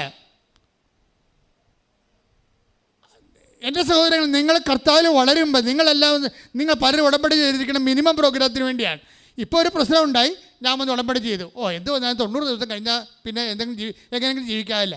ഈ കടമാമ്പോത്ത് അതാണ് പറയണത്. ഇവിടെ കൊടുന്ന് ഉടമ്പടി കിട്ടി താറ്റി പറയാം, 90 ദിവസം കഷ്ടപ്പെട്ടാൽ മതിയല്ല, അത് പിന്നെ എങ്ങനെയും ജീവിക്കാമല്ല. അപ്പം തന്നെ നിൻ്റെ ഉടമ്പടി പൊട്ടും. എന്താ കാര്യം? നീ ഫ്രോഡാണെന്നുള്ളത് അൾത്താര വെച്ച് തന്നെ നീ പ്രഖ്യാപിച്ചു. നീ അങ്ങനെയല്ല പറയേണ്ടത്. കർത്താവിന് ജീവിക്കുക, നീ 90 ദിവസം ജീവിക്കുക, 9 ദിവസം ജീവിക്കത്തുള്ള, അതൊക്കെ ദൈവത്തിന് അറിയാൻ പാടുള്ളൂ. നീ അങ്ങനെ വേറെ ജീവിതത്തെക്കുറിച്ച് വേറെ കണക്കൂടലൊന്നും വേണ്ട. പക്ഷെ നിനക്കൊരു കണക്കൂടലുണ്ട്. എന്താ കാര്യം? ദൈവമേ, നിൻ്റെ കൂടെ ജീവിക്കാൻ കമ്മ്യൂണിക്കബിളായിട്ടുള്ള ഒരു സോണിലൂടെ നിൻ്റെ കൈപിടിച്ച് കരം ഗ്രഹിച്ച് നടന്നു പോകാൻ നീ എനിക്കൊരു അവസരം തന്നതിന് നന്ദി പറഞ്ഞുകൊണ്ട് എത്ര കാലം ജീവിക്കുന്നുവെന്ന് നീ തീരുമാനിച്ചാൽ അതുവരെ ഞാൻ ജീവിച്ചുകൊള്ളാൻ എന്നെ അഭിഷേകം ചെയ്യണമെന്ന് പ്രാർത്ഥിച്ചുകൊണ്ട് ശ്രുതികടാലിയ കരങ്ങളടിച്ചുകൊണ്ട് സന്തോഷത്തോടെ നമുക്ക് പാടാം. കൃപയാലേ കൃപയാലേ കൃപയാൽ അനുദിനം, കൃപയാലേ കൃപയാലേ കൃപയാൽ അനുദിനവും, ബലഹീനതയിൽ ബലമേകി ബലവാനായോ നടത്തിടുന്നു, ബലഹീനതയിൽ ബലമേകി ബലവാനായോ നടത്തിടുന്നു, കൃപയാലേ കൃപയാലേ കൃപയാൽ അനുദിനം, കൃപയാലേ കൃപയാലേ കൃപയാൽ അനുദിനവും. പരിശുദ്ധ പരമദിവ്യകാരുണ്യത്തിന് എന്നേരവും ആരാധനയും സ്തുതിയും പുകഴ്ചയും ഉണ്ടായിരിക്കട്ടെ. പരിശുദ്ധ പരമദിവ്യകാരുണ്യത്തിന് എന്നേരവും ആരാധനയും സ്തുതിയും പുകഴ്ചയും ഉണ്ടായിരിക്കട്ടെ. ബൈബിൾ ഓപ്പൺ ചെയ്ത്, കർത്താവേ ഈ മാസം ഇത് വിറ്റ് മാറാൻ വേണ്ടി വർഷങ്ങളെടുക്കുമോ മാസങ്ങളെടുക്കുമോ ആഴ്ച എടുക്കുമോ എന്ന് ചോദിച്ചപ്പോഴേ ബൈബിളിലൂടെ തുറക്കുകയും റിസേജിൻ്റെ കണ്ണുമ്പിൽ വന്നത് എസക്കിയലാണ്. എസക്കിയൽ 36:34 കർത്താവ് സംസാരിക്കുക. Take the word of God. നശിപ്പിക്കപ്പെട്ട സ്ഥലങ്ങൾ പുനരുദ്ധരിച്ചതും ശൂന്യമായി കിടക്കുന്നിടത്തെല്ലാം വീണ്ടും കൃഷി ഇറക്കിയതും കർത്താവായ ഞാനാണെന്ന് നിങ്ങളുടെ ചുറ്റും അവശേഷിക്കുന്ന ജനതകൾ അന്ന് അറിയും. Praise the Lord. Praise the Lord. ഇതിനേക്കാൾ വലിയ സാക്ഷി എവിടെ നിന്ന് കിട്ടാനാണ്? ഇത് 3 ലക്ഷത്തോളം വാക്യങ്ങളുള്ളതാണ് ബൈബിള്. ഈ 3 ലക്ഷത്തോളം വാക്യങ്ങളിലെ റജിയുടെ വിഷയം എവിടെയാണെന്ന് റജിക്കറിയാവോ? ഇല്ല. കർത്താവ് എന്താ സംസാരിക്കാൻ ഉദ്ദേശിക്കണമെന്നത് ആ പെർട്ടിക്കുലർ വേർഡ് പറഞ്ഞു തരും. എന്താണ്? ഒന്നിനു വായിച്ച് എസക്കിയേൽ 36 വാക്യം. നശിപ്പിക്കപ്പെട്ട സ്ഥലങ്ങൾ നശിപ്പിക്കപ്പെട്ട സ്ഥലങ്ങൾ പുനരുദ്ധരിച്ചതും ശൂന്യമായി കിടക്കുന്നിടത്തെല്ലാം വീണ്ടും കൃഷി ഇറക്കിയതും കർത്താവായ ഞാനാണെന്ന് നിങ്ങളുടെ ചുറ്റും അവശേഷിക്കുന്ന ജനതകൾ അന്നറിയും. ഇത് വായിച്ചപ്പോൾ നിങ്ങൾക്ക് സന്തോഷമായില്ലേ? പക്ഷേ രജിക്ക് സന്തോഷമായില്ല. എന്താ കാര്യം? ഇവർക്ക് കൃഷി ചെയ്യാൻ മേലാതെയല്ല ഇതെല്ലാം ഉപേക്ഷിച്ചത്. ഇപ്പം നാട്ടുകാരെല്ലാം ചോദിക്കും, എല്ലാ പുരയിടത്തിലൂടെ കൃഷിയുണ്ടല്ലോ, നിങ്ങൾ മാത്രം എന്താണ് ഈ സ്ഥലം വേസ്റ്റായിട്ട് ഇട്ടിരിക്കണമെന്ന്. അതൊരു സാമൂഹ്യ കുറ്റവാളിയായ രീതിയിലാണ് ആൾക്കാർ വിചാരണ ചെയ്യണത്. ഇപ്പം കർത്താവ് എന്താ പറയണത്? സ്ഥലം വിൽക്കാൻ ചോദിച്ചപ്പോൾ പറഞ്ഞു വീണ്ടും കൃഷി ഇറക്കുമെന്ന്. അപ്പോഴേ റെജി പറഞ്ഞു, കർത്താവ് വീണ്ടും കൃഷി ഇറക്കാൻ എങ്ങനെ പറ്റും? ഞങ്ങൾക്കിത് നോക്കാനും നോക്കി നടത്താനൊന്നും ആരുമില്ല. ഇനി വീണ്ടും കൃഷി ഇറക്കിയതുകൊണ്ട് കാശ് കയ്യിൽ നിന്ന് പോകുകയുള്ളൂ, കാശ് ഇങ്ങോട്ട് കിട്ടത്തില്ല. ഇതെല്ലാം കർത്താവിനോട് നേരിട്ട് സംസാരിക്കുകയാണ്. അപ്പോൾ ഉടനെ സന്ധ്യയ്ക്ക് ഒരു ഫോൺ വരും. എന്താണ്? നിങ്ങളുടെ സ്ഥലം ഒറ്റയ്ക്ക് കൊടുക്കുന്നുണ്ടോ എന്ന് ചോദിക്കാം, പാട്ടത്തിന്. അപ്പോൾ ഇവിടെ കൈയും പൊക്കിക്കൊണ്ടൊരു പറയും കൊടുക്കുന്നുണ്ടെന്ന് പറയും. പക്ഷേ ഞങ്ങളുടെ പ്രശ്നം ഇതാണെന്ന് പറയും. ഇത് വിറ്റിട്ട് മകളെ പഠനത്തിന് വിടാനാണെന്ന്. കുഴപ്പമില്ല, കാശ് ഞാൻ തന്നോളാം, പാട്ടത്തിന് കൊടുക്കുന്നുണ്ടോ അത് പറഞ്ഞാൽ മതിയെന്ന് പറഞ്ഞു. മകളുടെ കാര്യം നടത്തി കൊടുക്കും, കൃഷി പാട്ടത്തിനുമാകും. പാട്ടമെടുത്ത ആൾക്കാർ അവിടെ അമ്മ പറഞ്ഞ പോലെ വീണ്ടും കൃഷി ഇറക്കണമുണ്ട്. ഇപ്പോഴും ശ്രുതികട ഹല്ലേലൂയ ഹല്ലേലൂയ യേശുവേ ഹല്ലേലൂയ ഹല്ലേലൂയ ഹല്ലേലൂയ ഹല്ലേലൂയ. ഞങ്ങൾക്ക് നൽകണമേ. അത്യുന്നതനീ, നിന്നെപ്പോലൊരു ദൈവമില്ല. ഉന്നതനീ, അത്യുന്നതനീ, നിന്നെപ്പോലൊരു ദൈവമില്ല. അത്ഭുതവാൻ, അതിശയവാൻ, നീ മാത്രമേ ദൈവമെന്നും. അത്ഭുതവാൻ, അതിശയവാൻ, നീ മാത്രമേ ദൈവമെന്നും. അപ്പം നമ്മളെക്കാൾ എന്ത് സുന്ദരമായ പദ്ധതിയാണ് ദൈവത്തിൻ്റെ കയ്യിലുള്ളത്. ഇനി വിറ്റുണ്ട്. ഇതിനിടയ്ക്ക് ഒരു രസമുണ്ടായത്, അവിടെ ചെന്നപ്പോഴേ പാട്ടത്തിനെടുക്കാൻ വന്ന ആൾക്കാർ സ്ഥലം പാട്ടം എടുത്ത് കഴിഞ്ഞപ്പോൾ വെള്ളമില്ല അവിടെ. അപ്പം പണിയായി. ചുറ്റുമുള്ള ആൾക്കാരുടെ സ്ഥലങ്ങളൊക്കെ 1000 അടി താത്തിയാൽ മാത്രമേ വെള്ളമുള്ളൂ. അപ്പം അതിന് ലക്ഷക്കണക്കിന് രൂപയാകും. അത് വന്ന് റെജിയോട് പറഞ്ഞു, വെള്ളമില്ലല്ലേ? എന്നുവെച്ചാൽ ഞങ്ങളെ പറ്റിച്ചാണല്ലേ എന്നാണ് ചോദിച്ചത്. വെള്ളമില്ലല്ലേ എന്നുവെച്ചാൽ കൃഷിക്ക് വെള്ളം വേണ്ടേ? അപ്പോൾ റെജി ഉടനെ പറമ്പിൽ ചെല്ലും, കർത്താവേ വെള്ളത്തിൽ എന്തെങ്കിലും മാർഗ്ഗമുണ്ടോ എന്ന് ചോദിക്കും. അപ്പോൾ അതൊക്കെ മുമ്പ് ബൈബിളെടുത്ത് നോക്കും. ബൈബിളിലാണ് ആദ്യം നോക്കണേ, കർത്താവേ വെള്ളത്തിന് വല്ല കാര്യം അവരെ അത് ഉപയോഗിക്കാത്ത കാരണം അവിടെ വെള്ളമുണ്ടോ ഇല്ല എന്ന് ഇവർക്ക് അറിയത്തില്ലല്ലോ. ഇവർ പറ്റിച്ചൊന്നുമല്ല, ഇവർക്ക് അറിയത്തില്ല.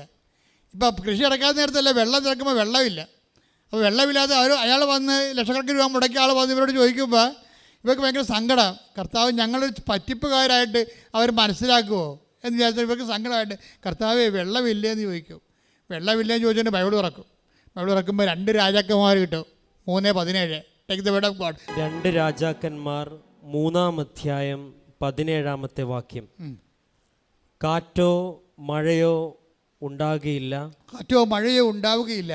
അരുവിത്തടം ജലം കൊണ്ട് നിറയും. ജലം കൊണ്ട് നിറയും. കർത്താവ് ഒരു വാഗ്ദാനം കൊടുക്കുകയാണ്.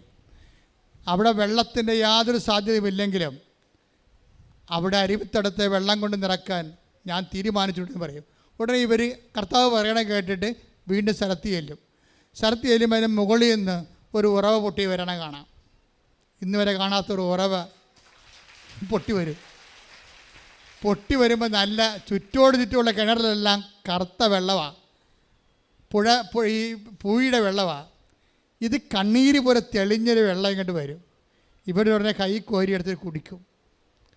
എന്നിട്ട് കിണർ കുത്തുന്ന ആളെ വിളിക്കും.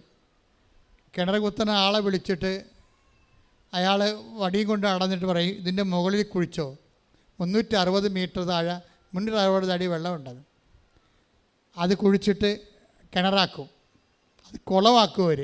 എന്ന് വെച്ചാൽ 1000 അടി മറ്റുള്ളവർ കുഴിച്ചിട്ട് ആ വെള്ളമെല്ലാം ഈ പൂഴി വെള്ളം കിട്ടുമ്പോൾ 360 അടിയിൽ തെളിനീര് വെള്ളം കൊടുക്കാൻ വേണ്ടി, അതാണ് പറഞ്ഞത് അരുവിത്തടങ്ങളെല്ലാം വെള്ളം കൊണ്ട് നിറയുമെന്ന് വാക്യം. അത് പ്രഖ്യാപനമാണ്, തന്നെയല്ല അത് വാഗ്ദാനമാണ്. ഉടമ്പടി വാഗ്ദാനത്തിൻ്റെ പ്രാർത്ഥനയാണ്. വിശ്വസിക്കുന്നവർക്ക് സാക്ഷ്യത്തിൻ്റെ അവസരമാണ്. കൈയടിച്ച് ശ്രദ്ധിക്കട്ടെ. ഹല്ലേലൂയ ഹല്ലേലൂയ ഹല്ലേലൂയ യേശുവേ ഹല്ലേലൂയ. ഉന്നതൻ നീ, അത്യുന്നതൻ നീ, നിന്നെപ്പോലൊരു ദൈവമില്ല. ഉന്നതൻ നീ, അത്യുന്നതൻ നീ, നിന്നെപ്പോലൊരു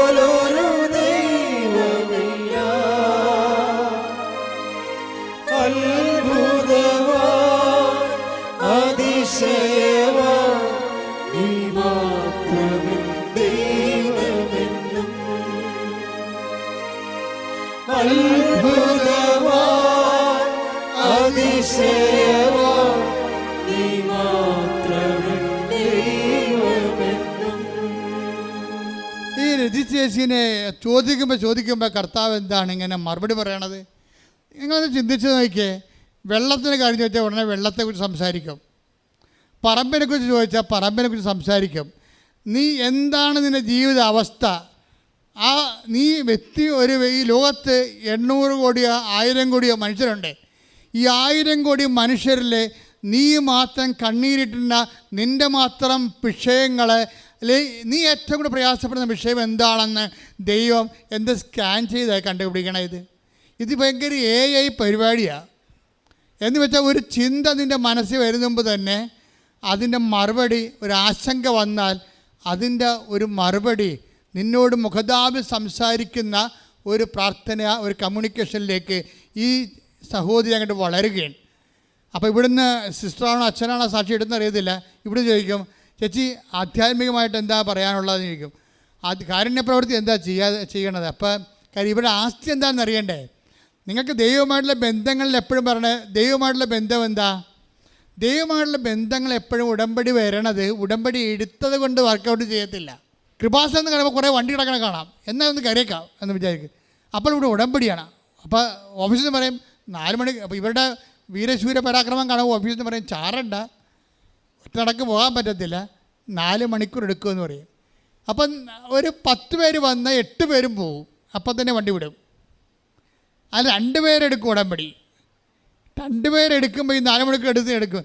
ഈ 2 പേരെടുക്കുമ്പോഴും നമ്മൾ ശ്രദ്ധിക്കേണ്ട ഒരു കാര്യം, ഇതിൻ്റെ ക്ലാസ്സുകളും സാക്ഷ്യങ്ങളും ഒക്കെ കേട്ട് ഇതിൻ്റെ ഒരു മർമ്മം അറിയുമ്പോഴാണ് ഉടമ്പടി റൈപ്പാകണത്. ചില എമർജൻസി അടിയന്തര ആവശ്യങ്ങൾ അമ്മ അപ്പം തന്നെ ചെയ്ത് കൊടുക്കും, പക്ഷെ പിന്നെ ഈ സാധനം വർക്കൗട്ട് ചെയ്യത്തില്ല. എന്താ കാര്യം? നിങ്ങൾക്ക് അങ്ങനെ ഈസിയായിട്ട് വർക്കൗട്ട് ചെയ്യാൻ പറ്റത്തില്ല. ഉടമ്പടി വർക്കൗട്ട് ചെയ്യേണ്ടത് മുഴുവനും അവൻ പറയണത് പോലെ ചെയ്യുമ്പോഴാണ്, അല്ല ചെല്ലുമ്പോഴല്ല. അവൻ പറയണ പോലെ ചെയ്യുമ്പോഴാണ്. ചെയ്യാൻ ചെറിയ ആൾക്കാർക്ക് തയ്യാറല്ല. കാര്യം ചെയ്യണമെങ്കിൽ എന്തെങ്കിലും ചെയ്യാൻ പറ്റത്തില്ല, പെയിൻറ്റ് പോകും. നിങ്ങളുടെ ഒരു അഭ്യാസമോ കാപട്യമോ ഒളിച്ചു കളിയോ ഒന്നും നടക്കത്തില്ല. വെളുപ്പിന് ഞാൻ കേട്ട സാക്ഷ്യം എന്താണെന്നറിയാമോ? ഞാൻ ഇത്രയും നേരം മെയ്യട്ട് കൊള്ളാത്ത ഉടമ്പടിയാണ് ചെയ്തതെന്ന്. അപ്പോൾ മെയ്യട്ട് കൊള്ളാത്ത ഉടമ്പടി എന്താണ്? ഞാൻ കന്നഡയിലാണ്, ബാംഗ്ലൂരാണ് വർക്ക് ചെയ്യണത്. അപ്പോൾ ഇവിടുന്ന് കന്നഡ പത്രം മേടിച്ചുകൊണ്ട് പോയി കന്നഡക്കാർക്ക് കൊടുക്കും. പള്ളിയുടെ വായിക്കാന്ന് കൊടുത്താൽ മതി, ആൾക്കാർ വന്ന് വാങ്ങിച്ചോളൂ എന്ന്. അപ്പോൾ ആൾക്കാർക്കെല്ലാം കൃപാസനത്തെക്കുറിച്ച് അറിയാം. അത് കാരണം പത്രം കൊടുക്കാൻ ഒരു കുഴപ്പമില്ല. വെറുതെ പള്ളിയുടെ അടുത്ത് വെറുതെ പത്രം പിടിച്ച് ഇരുന്നാൽ മതി. ആൾക്കാർ വന്ന് ഈ കിളി വന്ന് നമ്മൾ ഗോതമ്പ് പെറുക്കി നമ്മുടെ കയ്യിൽ നിന്ന് ഗോതമ്പ് പെറുക്കി എടുക്കുന്ന പോലെ പത്രം എടുത്തുകൊണ്ട് പോകും. അപ്പോൾ എനിക്കൊരു മുടക്കമില്ല. മെയ്യട്ട് കൊള്ളാത്ത ഉടമ്പടി എടുത്താൽ മെയ്യട്ട് കൊള്ളും വരെ ഈ സംഭവം നീണ്ടു പോകും നിങ്ങളുടെ ആവശ്യങ്ങൾ. ഇവർക്ക് മനസ്സിലായി ഇവിടെ കാര്യം നടക്കാൻ കഴിഞ്ഞപ്പോൾ, ഈ അഭ്യാസം കൊണ്ട് കാര്യം നടക്കുന്നത് കഴിഞ്ഞപ്പോൾ അവർക്ക് മനസ്സിലായി ഇത് കഷ്ടപ്പെട്ട് ചെയ്യണമെന്ന്. പിന്നെ എന്ത് ചെയ്ത് അവൾ ഉടമ്പടി പുതുക്കി കഴിഞ്ഞപ്പോൾ എന്ത് ചെയ്ത്, എല്ലാവരും രക്ഷപ്പെടണ ഉടനെ പുതുക്കി കഴിയുമ്പോഴാണല്ല, പുതുക്കി കഴിഞ്ഞപ്പോൾ അവൾ ഓരോ വീട് വിടാൻ തോറും കയറി ഇറങ്ങിയിട്ട് കൃപാസന മാതാവിനെക്കുറിച്ച് പറയാൻ തുടങ്ങി, ലിങ്ക് ഷെയർ ചെയ്യാൻ തുടങ്ങി. അപ്പോൾ ലിങ്ക് ഷെയർ ചെയ്യാൻ തുടങ്ങിയപ്പോൾ സംസാരിച്ചപ്പോൾ അവളുടെ മെയ്യട്ട് കൊണ്ട് വെയിലും കൊണ്ട് മഴയും കൊണ്ട് അവളെ വിഷയം ഉടമ്പടി ദൈവതിരുസന്നിധിയിൽ തങ്ങൾ സീരിയസ് ആയിട്ടാണ് ഉടമ്പടി എടുത്തതെന്നുള്ളത് ദൈവത്തിന് ബോധ്യപ്പെടുത്തി കഴിഞ്ഞപ്പോൾ വിഷയം മാറാൻ തുടങ്ങി. അത് എപ്പോഴും നമ്മൾ ശ്രദ്ധിക്കേണ്ട വിഷയമാണ്. കാര്യം ഉടമ്പടി അവൻ പറയണ പോലെ ചെയ്തുകൊണ്ടാണ് ഈ വിഷയം ആക്ടിവേറ്റ് ചെയ്യേണ്ടത്. അപ്പം ചെയ്യുമ്പോൾ നമുക്ക് ഈസിയായിട്ടും ചെയ്യാം, കഷ്ടപ്പെട്ടും ചെയ്യാം. ഇപ്പോഴും എന്താണ് ഈ രജിസ്റ്റർ ചെയ്യണത്? രജിസ്റ്റർ ചെയ്യണത് പറഞ്ഞാൽ ഇപ്പം ഞാനും എൻ്റെ ഭർത്താവും എൻ്റെ 2 മക്കളും കൂടി ഡെയിലി 5:30 എഴുന്നേറ്റ് പ്രത്യക്ഷീണ പ്രാർത്ഥന കഴിഞ്ഞ് അത് ചുറ്റപ്പെട്ട പണികളൊക്കെ വീട്ടിലുള്ള ചെയ്ത് തീർത്തിട്ട് പെട്ടെന്ന് ഞങ്ങൾ 4 പേരും കൂടി പള്ളിയിൽ പോകും. എൻ്റെ ഭർത്താവും എൻ്റെ കൂടെ വരും, എൻ്റെ മക്കളും വരും. ഞങ്ങൾ 4 പേരും കൂടി പള്ളിയിൽ പോകും. കുർബാനയെ കൂടി കർത്താവിനെ കണ്ട് അമ്മയോടും കാര്യം പറഞ്ഞിട്ട് വീട്ടിൽ വന്നിട്ട് പിന്നെ ബാക്കിയുള്ള ജോലികൾ ചെയ്യും. ജീവിതത്തിന് ചിട്ടയായി ജീവിതം തന്നെ ആധ്യാത്മികമായിട്ട് ഉയർന്ന് ദൈവമായിട്ട് വലിയ ബന്ധത്തിലായി. അങ്ങനെ വെളിപ്പുറത്താകണത് ഇങ്ങനെയാണ് വെളിപ്പുറത്താകണത്. അപ്പോഴാണ് ചോദിക്കുമ്പോഴൊക്കെ പറയണത്, സ്ഥലം വിൽക്കണ്ടടി, സ്ഥലത്തിനെ കൊണ്ട് എനിക്കറിയാതെ എന്ത് ചെയ്യണമെന്ന്. ഈ സ്ഥലം പാട്ടത്തെ കൊടുപ്പിച്ചിട്ടുണ്ട്, നിൻ്റെ മകൾക്ക് ജോലിക്ക് പോയാൽ പോരെ, പഠിക്കാൻ പോയാൽ പോരെ, ആ കാശ് കൊണ്ട് വേറെ ഒപ്പിച്ചു തരാം, സ്ഥലം പോകാതെ തന്നെ. അപ്പോൾ ദൈവത്തിന് മുമ്പിൽ നമ്മുടെ കുരുട്ട് ബുദ്ധിയേക്കാളും എത്രയോ ശാസ്ത്രീയമായ പദ്ധതിയാണ് ദൈവത്തിൻ്റെ മുമ്പിലുള്ളത്. പക്ഷേ നിങ്ങളും ആ പദ്ധതി സ്വീകരിക്കാൻ വേണ്ടി മാത്രം ഒരു തുറന്ന മനോഭാവം. റെജി പറയണ ഒരു കാര്യമുണ്ട്. റെജി പറയണത് എല്ലാവർക്കും പ്രശ്നം വീടില്ല, അല്ലെങ്കിൽ ജോലിയില്ല, രോഗമാണ്, അല്ലെങ്കിൽ സമ്പത്തില്ല എന്ന് മാത്രമല്ല. ഞാൻ ഒരു ഉച്ചയ്ക്ക് ഇറങ്ങുമ്പോൾ ഉച്ച കഴിഞ്ഞ് ഞാനൊരു ഇറങ്ങും, ഓരോ വീടുകളിലൊക്കെ പോകും, പാവപ്പെട്ടവരൊക്കെ കാണും, അവരോട് സംസാരിക്കും, വലിയ ആൾക്കാരുടെ വീട്ടിലും പോകും. പോയിട്ട് ഞാൻ കർത്താവിനെക്കുറിച്ച് അവരോട് സംസാരിക്കും. പിന്നെയാണ് ഈ കർത്താവോട് സംസാരിക്കുക, വെറുതെ അല്ലേ. ഇവരെ കൈ നനയാൻ മീൻ പിടിക്കാനൊന്നും വരുന്നില്ല. അവർ കൈ നനഞ്ഞ് തന്നെയാണ്. ഇത് ദൈവത്തിന് തോന്നണം നമ്മൾ സിൻസിയറാണെന്ന് തോന്നണം. അല്ല മകളെ കെട്ടിക്കണ വിഷയവും മകൾക്ക് പിള്ളേരുണ്ടാകുന്ന കാര്യവും മാത്രമായിട്ട് ചേർത്തി വന്നതല്ല. മകളെ കെട്ടിച്ച് കഴിഞ്ഞ് മകളെ പ്രസവിച്ച് കഴിഞ്ഞ് നിങ്ങളുടെ പൊടി പോലും ഇവിടെ കാണത്തില്ലെന്ന് ദൈവത്തിനറിയാം. പിന്നെ നിങ്ങളോട് എന്തിനാണ് ദൈവം സംസാരിക്കേണ്ടത്? നിങ്ങൾ ദൈവത്തിന് വേണ്ടി വന്ന ആൾക്കാരല്ല, മകളെ കെട്ടിക്കാനും മകളെ പ്രസവിപ്പിക്കാൻ വേണ്ടി വന്ന ആൾക്കാരല്ലേ. അപ്പോൾ അത് മേടിച്ചോട്ട് പോയിക്കൊള്ളാൻ പറയും. ദൈവം സംസാരിക്കണമെന്നുണ്ടെങ്കിൽ ദൈവത്തിന് നിങ്ങൾ പ്രയോജനമുള്ള ആൾക്കാരാണെന്ന് നമ്മൾ തന്നെ ആദ്യം ദൈവദർശനത്തിൽ നമ്മുടെ പ്രവർത്തികൾ കൊണ്ട് തെളിയിക്കണം. ഇവരെന്ത് ചെയ്യുന്നറിയാമോ? ഇവർ പറയുന്നൊരു വാക്ക് എന്നെ ശരിക്കും ബാധിച്ച്. ഇവർ പറയണത് എല്ലാവരുടെ പ്രശ്നവും സാമ്പത്തികമല്ല, എല്ലാവരുടെ പ്രശ്നവും രോഗമുള്ളതല്ല, ചിലരുടെ പ്രശ്നങ്ങൾ ആരും സംസാരിക്കാനില്ലാത്തതാണെന്ന്. അയ്യോ, ഈ കാലത്ത് ഏറ്റവും വലിയ പ്രശ്നം തന്നെ അത്. നിങ്ങൾക്കറിയാവില്ല, പണമില്ലെങ്കിൽ, ആരോഗ്യമില്ലെങ്കിൽ, സ്വാധീനമില്ലെങ്കിൽ നമ്മളോട് ആരും സംസാരിക്കത്തില്ല. നിങ്ങളോട് എന്തിനാണ് സംസാരിച്ചിട്ട് അവരോട് സംസാരിച്ച് നമുക്ക് എന്നാ കിട്ടുമെന്ന് ചോദിക്കും. ഒന്നാമത്തെ മലയാളിയുടെ മൈൻഡ് സെറ്റ് ഇതിന് അങ്ങനെയാണ്. നമുക്ക് എന്നാ തടയുമെന്ന് നോക്കത്തുള്ളൂ. അപ്പൻ്റെ പണമെടുക്കാൻ വേണ്ടി കൂട്ടുകാരൻ നമ്മുടെ കൂടെ അവസാനം വരെ നിൽക്കത്തില്ലേ? അപ്പം മരിച്ചെന്ന് കേൾക്കുമ്പോഴത്തേന് കൂട്ടുകാരന്മാരെല്ലാം വരും. എന്താണ് അവസാനം വരെ പെട്ടി വാങ്ങിക്കാൻ പോണത്, എടുക്കാൻ പോണത്, അവിടെ അപ്പനെ കൊണ്ട് കുഴിച്ചിടുന്നവരെ കൂട്ടുകാരന്മാർ നമ്മുടെ കൂടെ നിൽക്കും. അപ്പോൾ നമ്മൾ പറയും രക്തബന്ധത്തേക്കാൾ വലുതാണ് സുഹൃത്ത് ബന്ധമെന്ന് പറയും. ഈ പന്നി അവസാനം ചോദിക്കും വൈകിട്ട് എങ്ങനെ പരിപാടി എന്ന്. നിങ്ങൾ ദൈവത്തെ മറന്നുകൊണ്ട് മനുഷ്യൻ്റെ പുറകെ പോകാതിരിക്കാനാണ് ഇത് പറയണത്. ശ്രുതിക്കട്ടെ ഹല്ലേലൂയ.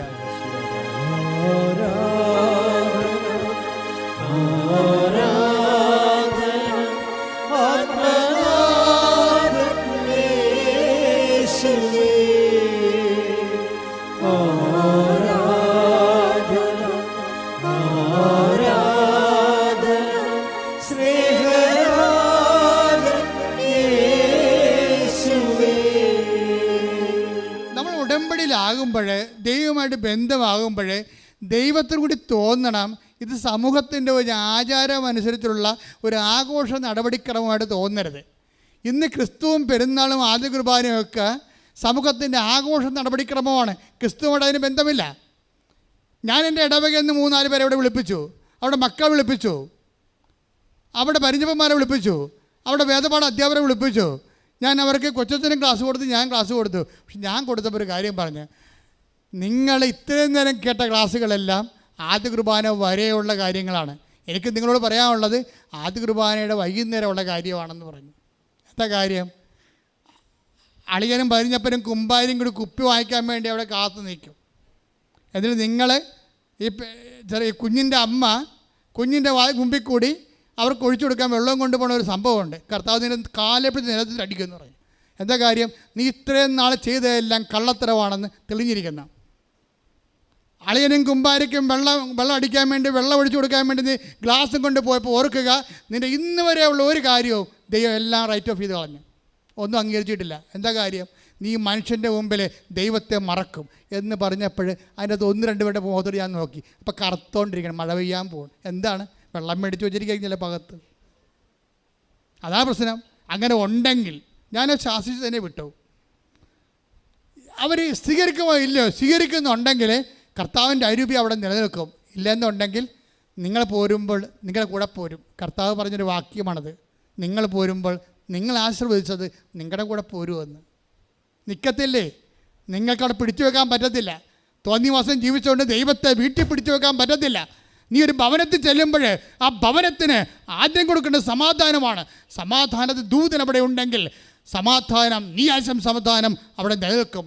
സമാധാനത്തോട് സഹകരിക്കാൻ if they are not ready, പിന്നെന്താ അവർ തയ്യാറല്ലെങ്കിൽ നീ ആശം സമാധാനം, ദൈവത്തിൻ്റെ സാന്നിധ്യം നിൻ്റെ കൂടെ പോരുമെന്ന് ഇത് കർത്താവ് പറഞ്ഞതാണ്. എൻ്റെ മക്കളെ, കൂടെ പോരുമ്പോൾ ഇറങ്ങിപ്പോകുന്ന സമാധാനമാണ്. ഇറങ്ങിപ്പോകുന്ന ഒരു ഉടമ്പടി എടുക്കുമ്പോൾ, ഒരു അവസരം വരുമ്പോൾ ദൈവത്തെ മറന്ന് ജീവിച്ചുകൊണ്ട് ദൈവത്തെ ഇറക്കി വിടുന്ന ഉടമ്പടി എടുത്തിരിക്കുന്നുണ്ടെങ്കിൽ ഈ ജന്മത്ത് ഇത് നഷ്ടമായി വരും. ശ്രദ്ധിക്കുക. ശ്രുതിക്കട്ടെ. ഹല്ലേലൂയ. യേശുവേ, ആരാധന, ആരാധന, ആരാധന. കൂടെ വസിക്കണേ, പോകരുതേ, കൂട്ടുവേണം നിന്റെ സ്നേഹബലം. കൂടെ വസിക്കണേ, പോകരുതേ, കൂട്ടുവേണം നിന്റെ സ്നേഹബലം. പരിശുദ്ധ പരമ ദിവ്യകാരുണ്യത്തിന് എന്നേരവും ആരാധനയും സ്തുതിയും പുകഴ്ചയും ഉണ്ടായിരിക്കട്ടെ. പരിശുദ്ധ പരമ ദിവ്യകാരുണ്യത്തിന് എന്നേരവും ആരാധനയും സ്തുതിയും പുകഴ്ചയും ഉണ്ടായിരിക്കട്ടെ. എൻ്റെ പ്രിയപ്പെട്ടവരെ, അതുകൊണ്ട് തന്നെ നമ്മൾ ദൈവത്തിൻ്റെ സാന്നിധ്യം, ഉടമ്പടിയുടെ ഏറ്റവും വലിയ കൃപയെന്ന് പറയുന്നത് എന്താണ്? പ്രസൻസാണ്, ദൈവസാന്നിധ്യമാണ്. ദൈവസാന്നിധ്യം കുടുംബത്തിലുള്ളത് കൊണ്ടാണ്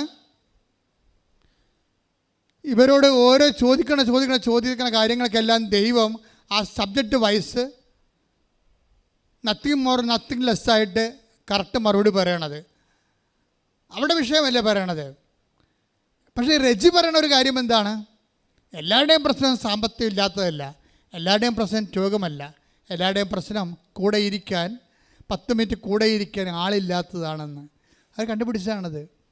ഉടമ്പടി കാരുണ്യത്തിൻ്റെ പ്രാർത്ഥനയാണെങ്കിൽ, ഉടമ്പടി പ്രേക്ഷിത പ്രവർത്തനത്തിൻ്റെ പദ്ധതിയാണെങ്കിൽ അതിൽ ഏറ്റവും വലിയ സംഭവങ്ങളാണ് സംസാരിക്കാനും കൂടെയില്ലാത്തവരെ വേദനിക്കുന്ന സമയത്ത് കൂടെ ഇരിക്കാൻ നിനക്കൊരു 10 മിനിറ്റ് കിട്ടുമെങ്കിൽ അത് ഉടമ്പടിയിൽ നിനക്ക് ചെയ്യാവുന്ന ദൈവസാന്നിധ്യത്തിൻ്റെ കമ്മ്യൂണിക്കേഷൻ്റെ ഏറ്റവും വലിയ പ്രേക്ഷിത പ്രവർത്തനമാണ്. റെജി അത് പറയുമ്പോൾ എൻ്റെ മനസ്സിൽ വന്ന വചനം ഏതാണെന്ന് അറിയാവോ? അതായത് കർത്താവ് എന്താ പറഞ്ഞത്? പത്രോസ് കർത്താവിനെ സംരക്ഷിക്കാൻ വേണ്ടി പ്രധാന ആചാര്യൻ്റെ ഭൃത്യനെ വെട്ടി. അതെവിടെയാണ്? 18:11 18:11 യോഹന്നാൻ. ശ്രുതിക്കട്ടെ. ഹല്ലേലൂയ, ഹല്ലേലൂയ, ഹല്ലേലൂയ. യേശുവേ നന്ദി. ഹല്ലേലൂയ, ഹല്ലേലൂയ, ഹല്ലേലൂയ. യോഹന്നാൻ എഴുതിയ സുവിശേഷം 18-ാം അധ്യായം 10-11 വാക്യങ്ങൾ. ശിമയോൻ പത്രോസ് വാളൂരി പ്രധാന പുരോഹിതൻ്റെ ഭൃത്യനെ വെട്ടി അവൻ്റെ വലത്തെ ചെവി ഛേദിച്ചു കളഞ്ഞു. ആ ഭൃത്യൻ്റെ പേര് മൽക്കോസ് എന്നായിരുന്നു. യേശു പത്രോസിനോട് പറഞ്ഞു, വാൾ ഉറയിലിടുക. പിതാവ് എനിക്ക് നൽകിയ പാനപാത്രം ഞാൻ കുടിക്കേണ്ടയോ? ക്ലിയർ അല്ലേ? പോയിന്റ് ക്ലിയർ അല്ലേ? കർത്താവിൻ്റെ ഒരു നിരീക്ഷണം എന്താണ്? ഓരോരുത്തൻ്റെ പാനപാത്രം നാട്ടുകാരൊന്നും കുടിക്കത്തില്ല, അവൻ തന്നെ കുടിക്കേണ്ടി. നമ്മളെ രോഗമായാലും ക്ഷീണമായാലും നമ്മൾ തെറ്റിദ്ധാരണയായാലും നമ്മുടെ മേലുണ്ടാകുന്ന സംശയമായാലും ഇതെല്ലാം നമ്മൾ തന്നെ, അതിൻ്റെ വേദന ആരൊക്കെ കൂടെ ഉണ്ടായാലും നമ്മൾ തന്നെ സഹിക്കേണ്ടി വരും. പക്ഷെ അങ്ങനെ നമ്മുടെ വേദന നമ്മൾ തന്നെ സഹിക്കേണ്ടി വരുമ്പോഴും ആ സഹിക്കുന്നതിൻ്റെ കൂടെ ഇരിക്കുന്ന ഒരു ആധ്യാത്മികതയുണ്ട്. അതാണ് കർത്താവ് പറയണത്. Take the word of God. Mathai 26:40. അനന്തരം അവൻ ശിഷ്യന്മാരോട് അടുത്തേക്ക് വന്നു. അപ്പോൾ അവർ ഉറങ്ങുന്നത് കണ്ടു. അവൻ പത്രോസിനോട് ചോദിച്ചു, എന്നോട് കൂടെ 1 മണിക്കൂർ ഉണർന്നിരിക്കാൻ നിങ്ങൾക്ക് കഴിഞ്ഞില്ലേ? ഈ അനുഭവത്തിന് അലൈൻമെന്റ് കണ്ടില്ലേ? കർത്താവ് എന്താ പറഞ്ഞത്? 18:11 യോഹന്നാന്റെ സുവിശേഷം, ഞാൻ കുടിക്കണം, പിതാവ് എനിക്ക് നൽകുന്ന പാനപാത്രം ഞാൻ തന്നെ കുടിക്കണം. പക്ഷെ ഞാൻ തന്നെ ഇപ്പോൾ ക്യാൻസർ ആയാലും രോഗമായാലും വേദനയായാലും ഞാൻ തന്നെ സഹിക്കണമെങ്കിലും നമ്മുടെ കൂടെ ഇരിക്കാൻ ഒരു മനുഷ്യന് നമ്മളെ ഏത് സഹനത്തിൻ്റെ ആ സമയത്ത് കർത്താവ് പോലും ആഗ്രഹിച്ചു പോയതാണ്. അതാണ് റിജി തോമസ് പറയണത്. മനുഷ്യൻ്റെ ഏറ്റവും വലിയ പ്രശ്നമെന്ന് പറഞ്ഞാൽ എന്താണ്? കൂടെ ഇരിക്കാൻ 10 മിനിറ്റെങ്കിലും കൂടെ ഇരിക്കാൻ ആളില്ലാത്ത. അതുകൊണ്ട് ഞാൻ എന്തു ചെയ്യും? ആർക്കും ഒരു വില തോന്നാത്ത ആൾക്കാരുടെ കൂടെയും ഞാൻ പോയി ഇരിക്കുമെന്ന്. ആ ഇരിപ്പ് എന്തിൻ്റെ ഇരിപ്പാണ്? കർത്താവിൻ്റെ പ്രതിനിധിയായിട്ട് പോയി ഇരിക്കാൻ. ഉടമ്പടി മറ്റുള്ളവർക്ക് വേണ്ടി ഉപ്പാണെങ്കിൽ, അവിടെ കേടുകൂടാതെ സൂക്ഷിക്കാൻ വേണ്ടിയുള്ള ദൈവികമായ ഔഷധമാണെങ്കിൽ ആ ഉപ്പ് നീയായി മാറണമെന്നാണ് ഉടമ്പടി കർത്താവ് പറഞ്ഞത്. നിങ്ങൾ ഭൂമിയിൽ മനുഷ്യൻ്റെ ജീവിതത്തിൻ്റെ ഉപ്പാകുന്നു. ശ്രദ്ധിക്കട്ടെ. ഹല്ലേലൂയ, ഹല്ലേലൂയ, ഹല്ലേലൂയ. ഹല്ലേലൂയ, ഹല്ലേലൂയ, ഹല്ലേലൂയ. കർത്താവേ, ഞങ്ങളുടെ സാന്നിധ്യം ഉറപ്പായി തീരുവാൻ, മറ്റുള്ളവരുടെ ജീവിതത്തിൽ ഉറവ് കൂട്ടുവാൻ ഞങ്ങളെ ഉപയോഗിക്കണമേ എന്ന് ഞങ്ങൾ പ്രാർത്ഥിക്കുന്നു.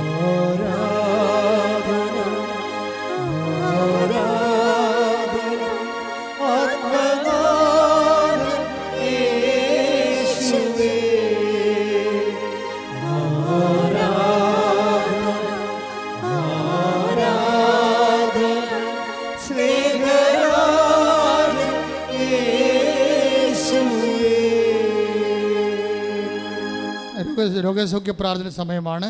എഴുന്നേൽക്കുക. ഇടത് കൈ നെഞ്ചിലും വലത് കൈ ശിരസിലുമാണ് വെക്കേണ്ടത്. ഓൺലൈനിലുള്ളവരും ഇടത് കൈ നെഞ്ചിലും ഈ സമയത്ത് വലത് കൈ ശിരസിലും വെക്കുക. ഈ ധ്യാനം ഏത് കാലത്ത് കൂടിയാലും ഈ സമയത്ത് ഇത് തന്നെ ചെയ്യുക.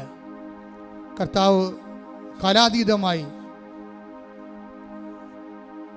ദേശാതീതമായി ദൈവത്തിൻ്റെ ചൈതന്യം നിന്നെ സുഖപ്പെടുത്തുന്ന സമയമാണ്.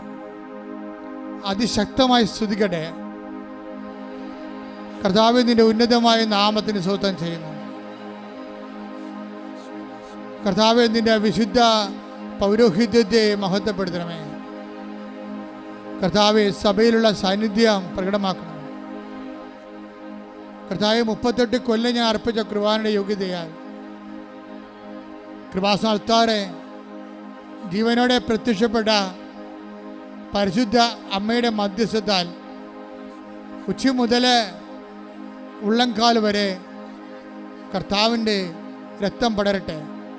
ഉച്ച മുതൽ ഉള്ളംകാൽ വരെ കർത്താവിൻ്റെ രക്തം പടരട്ടെ. ഉച്ച മുതൽ ഉള്ളംകാൽ വരെ കർത്താവിൻ്റെ രക്തം പടരട്ടെ.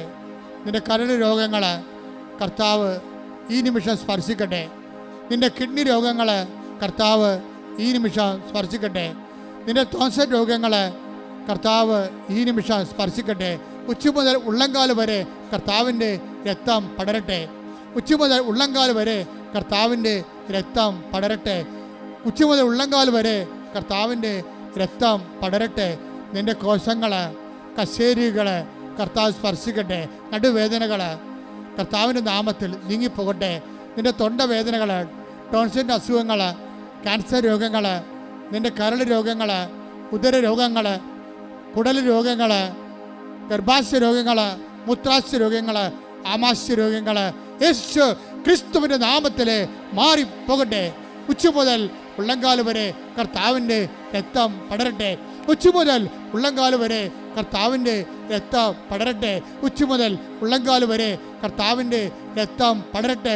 ഓരോ കോശങ്ങളിലും, ഓരോ പേശികളിലും കർത്താവിൻ്റെ രക്തം പടരട്ടെ. വാതരോഗങ്ങൾ, വെരിക്കോസ് അസുഖങ്ങൾ യേശുവിന്റെ നാമത്തിൽ, അസ്ഥിരോഗങ്ങൾ യേശുവിന്റെ നാമത്തിൽ, ആന്തരിക അവയവ രോഗങ്ങൾ യേശുവിന്റെ നാമത്തിൽ മാറിപ്പോകട്ടെ.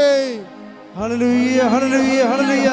യേശുവേ നന്ദി. ഹല്ലേലൂയ, ഹല്ലേലൂയ, ഹല്ലേലൂയ, ഹല്ലേലൂയ, ഹല്ലേലൂയ, ഹല്ലേലൂയ. യേശുവേ, യേശുവേ, യേശുവേ. ദാവരേണമേ എന്നിൽ നിറയണമേ. ദാവരേണമേ സൗഖ്യം നൽകണമേ. ദാവരേണമേ എന്നിൽ നിറയണമേ. ദാവരേണമേ സൗഖ്യം നൽകണമേ.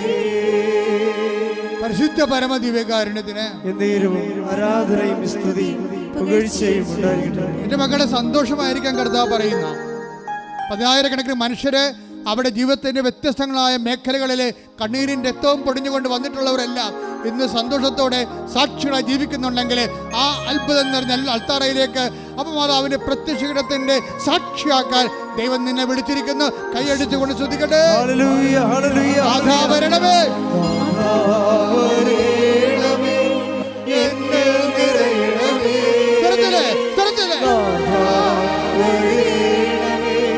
സൗഖ്യം നൽകണമേ.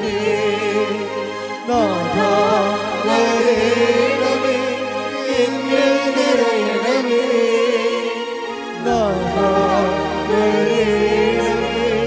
സൗഖ്യം നൽകണമേ. കൈകൾ നെഞ്ചത്ത് വെച്ച് രണ്ട് കൈകൾ നെഞ്ചത്ത് വെച്ചുകൊണ്ട് ശ്രദ്ധിക്കട്ടെ. ഹല്ലേലൂയ ഹല്ലേലൂയ ഹല്ലേലൂയ. നാഥാ വരേണമേ, എന്നിൽ നിറയണമേ. നാഥാ വരേണമേ, സൗഖ്യം നൽകണമേ. നാഥാ വരേണമേ, എന്നിൽ നിറയണമേ. നാഥാ വരേണമേ, സൗഖ്യം നൽകണമേ. കർത്താവേ, നിന്റെ വിശുദ്ധ പൗരോഹിത്യത്തെ മഹത്വപ്പെടുത്തണമേ. കർത്താവേ, സഭയിലുള്ള സാന്നിധ്യം പ്രകടമാക്കണമേ. കൃപാസ്ഥാനത്താനെ ജീവനോടെ പ്രത്യക്ഷപ്പെട്ട പരിശുദ്ധ അമ്മേ, ദൈവമാതാവേ, ഇപ്പോൾ പ്രാർത്ഥിക്കുന്ന ഓരോ മക്കള്, വീടില്ലാത്തവര്, വഴിയില്ലാത്തവര്, ജോലിയില്ലാത്തവര്, ജീവിതത്തിന് വ്യത്യസ്തങ്ങളായ വരുമാന മാർഗങ്ങൾ അടഞ്ഞു പോയവര്, യാത്ര മുടങ്ങിപ്പോയവര് എല്ലാവരും സ്മരിച്ചിക്കണമേ. സമാധാനമില്ലാത്തവര്, കുടുംബം തകർന്നവര്, പഠിക്കാൻ നിവൃത്തിയില്ലാത്തവര്, മക്കളില്ലാത്തവര്, ഡൈവേഴ്സിന് വേണ്ടി അകപ്പെട്ടു പോയവര്, കുടുംബ ബന്ധങ്ങൾ ചിതറിപ്പോയവര്, ഛിദ്രമായവര്, കർത്താവിന്റെ രക്തത്താൽ വീണ്ടെടുക്കപ്പെടട്ടെ. കർത്താവിന്റെ രക്തത്താൽ വീണ്ടെടുക്കപ്പെടട്ടെ. ശ്രദ്ധിക്കട്ടെ. ഹല്ലേലൂയ ഹല്ലേലൂയ ഹല്ലേലൂയ. യേശുവേ ഹല്ലേലൂയ. നാഥാ വരേണമേ, എന്നിൽ നിറയണമേ. നാഥാ വരേണമേ, സൗഖ്യം നൽകണമേ. നാഥാ വരേണമേ, എന്നിൽ നിറയണമേ. നാഥാ വരേണമേ, സൗഖ്യം നൽകണമേ.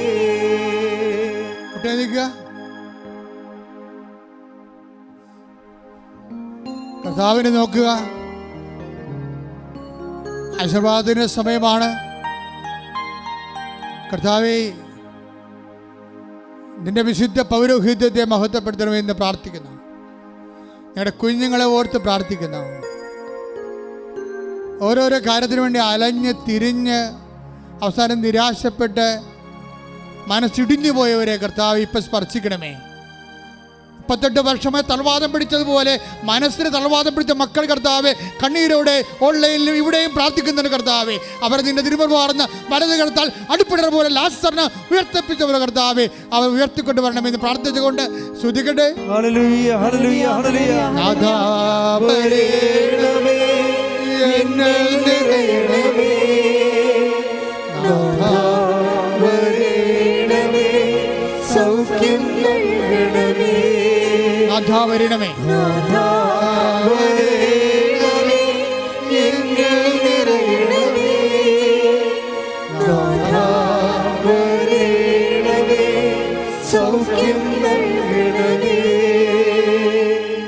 ഗവൺമെൻറ് കാര്യങ്ങൾ, വിദ്യാഭ്യാസ കാര്യങ്ങൾ, അഡ്മിഷൻ കാര്യങ്ങൾ, ജോലിക്കാര്യങ്ങൾ, കുരുക്കിലായി പോയ കാര്യങ്ങൾ, സാമ്പത്തിക തകർച്ചയിലുള്ള കാര്യങ്ങൾ, പണം റിലീസ് ചെയ്യാത്ത അവസ്ഥകൾ, ബില്ല് പാസ്സാകാത്ത അവസ്ഥകൾ, യാത്ര ചെയ്യാൻ പറ്റാത്ത അവസ്ഥകൾ, പാസ്പോർട്ടിൻ്റെ രേഖകളും വിസകളും അതുപോലെയുള്ള യാത്രാ രേഖകൾ കിട്ടാത്ത അവസ്ഥകൾ എല്ലാം സമർപ്പിച്ച് പ്രാർത്ഥിക്കട്ടെ. ഇടിമുഴക്കം പോലെ ശ്രദ്ധിക്കട്ടെ. ഹല്ലേലൂയ ഹല്ലേലൂയ ഹല്ലേലൂയ. നാഥാ വരേണമേ, എന്നിൽ നിറയണമേ. നാഥാ വരേണമേ, സൗഖ്യം നൽകണമേ. മൗനമായി പ്രാർത്ഥിക്കട്ടെ. മൗനമായി പ്രാർത്ഥിക്കട്ടെ. അച്ഛൻ വിട്ടുപോയ കാര്യങ്ങളെ ഓർത്ത് പ്രാർത്ഥിക്കട്ടെ.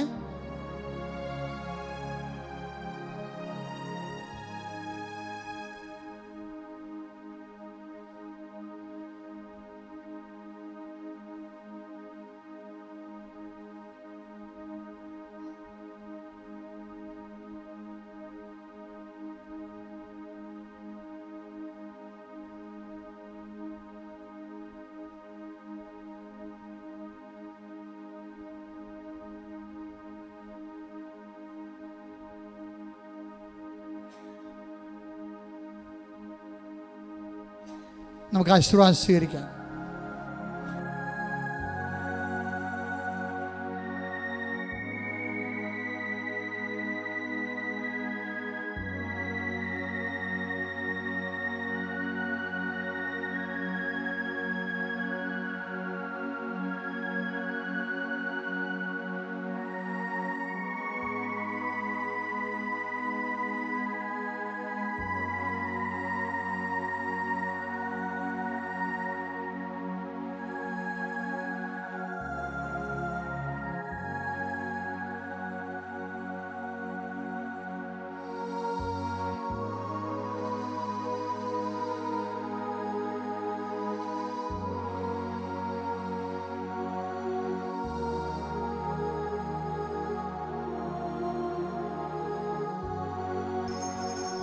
പരിശുദ്ധ പരമമാ ദിവ്യകാരുണ്യമേ,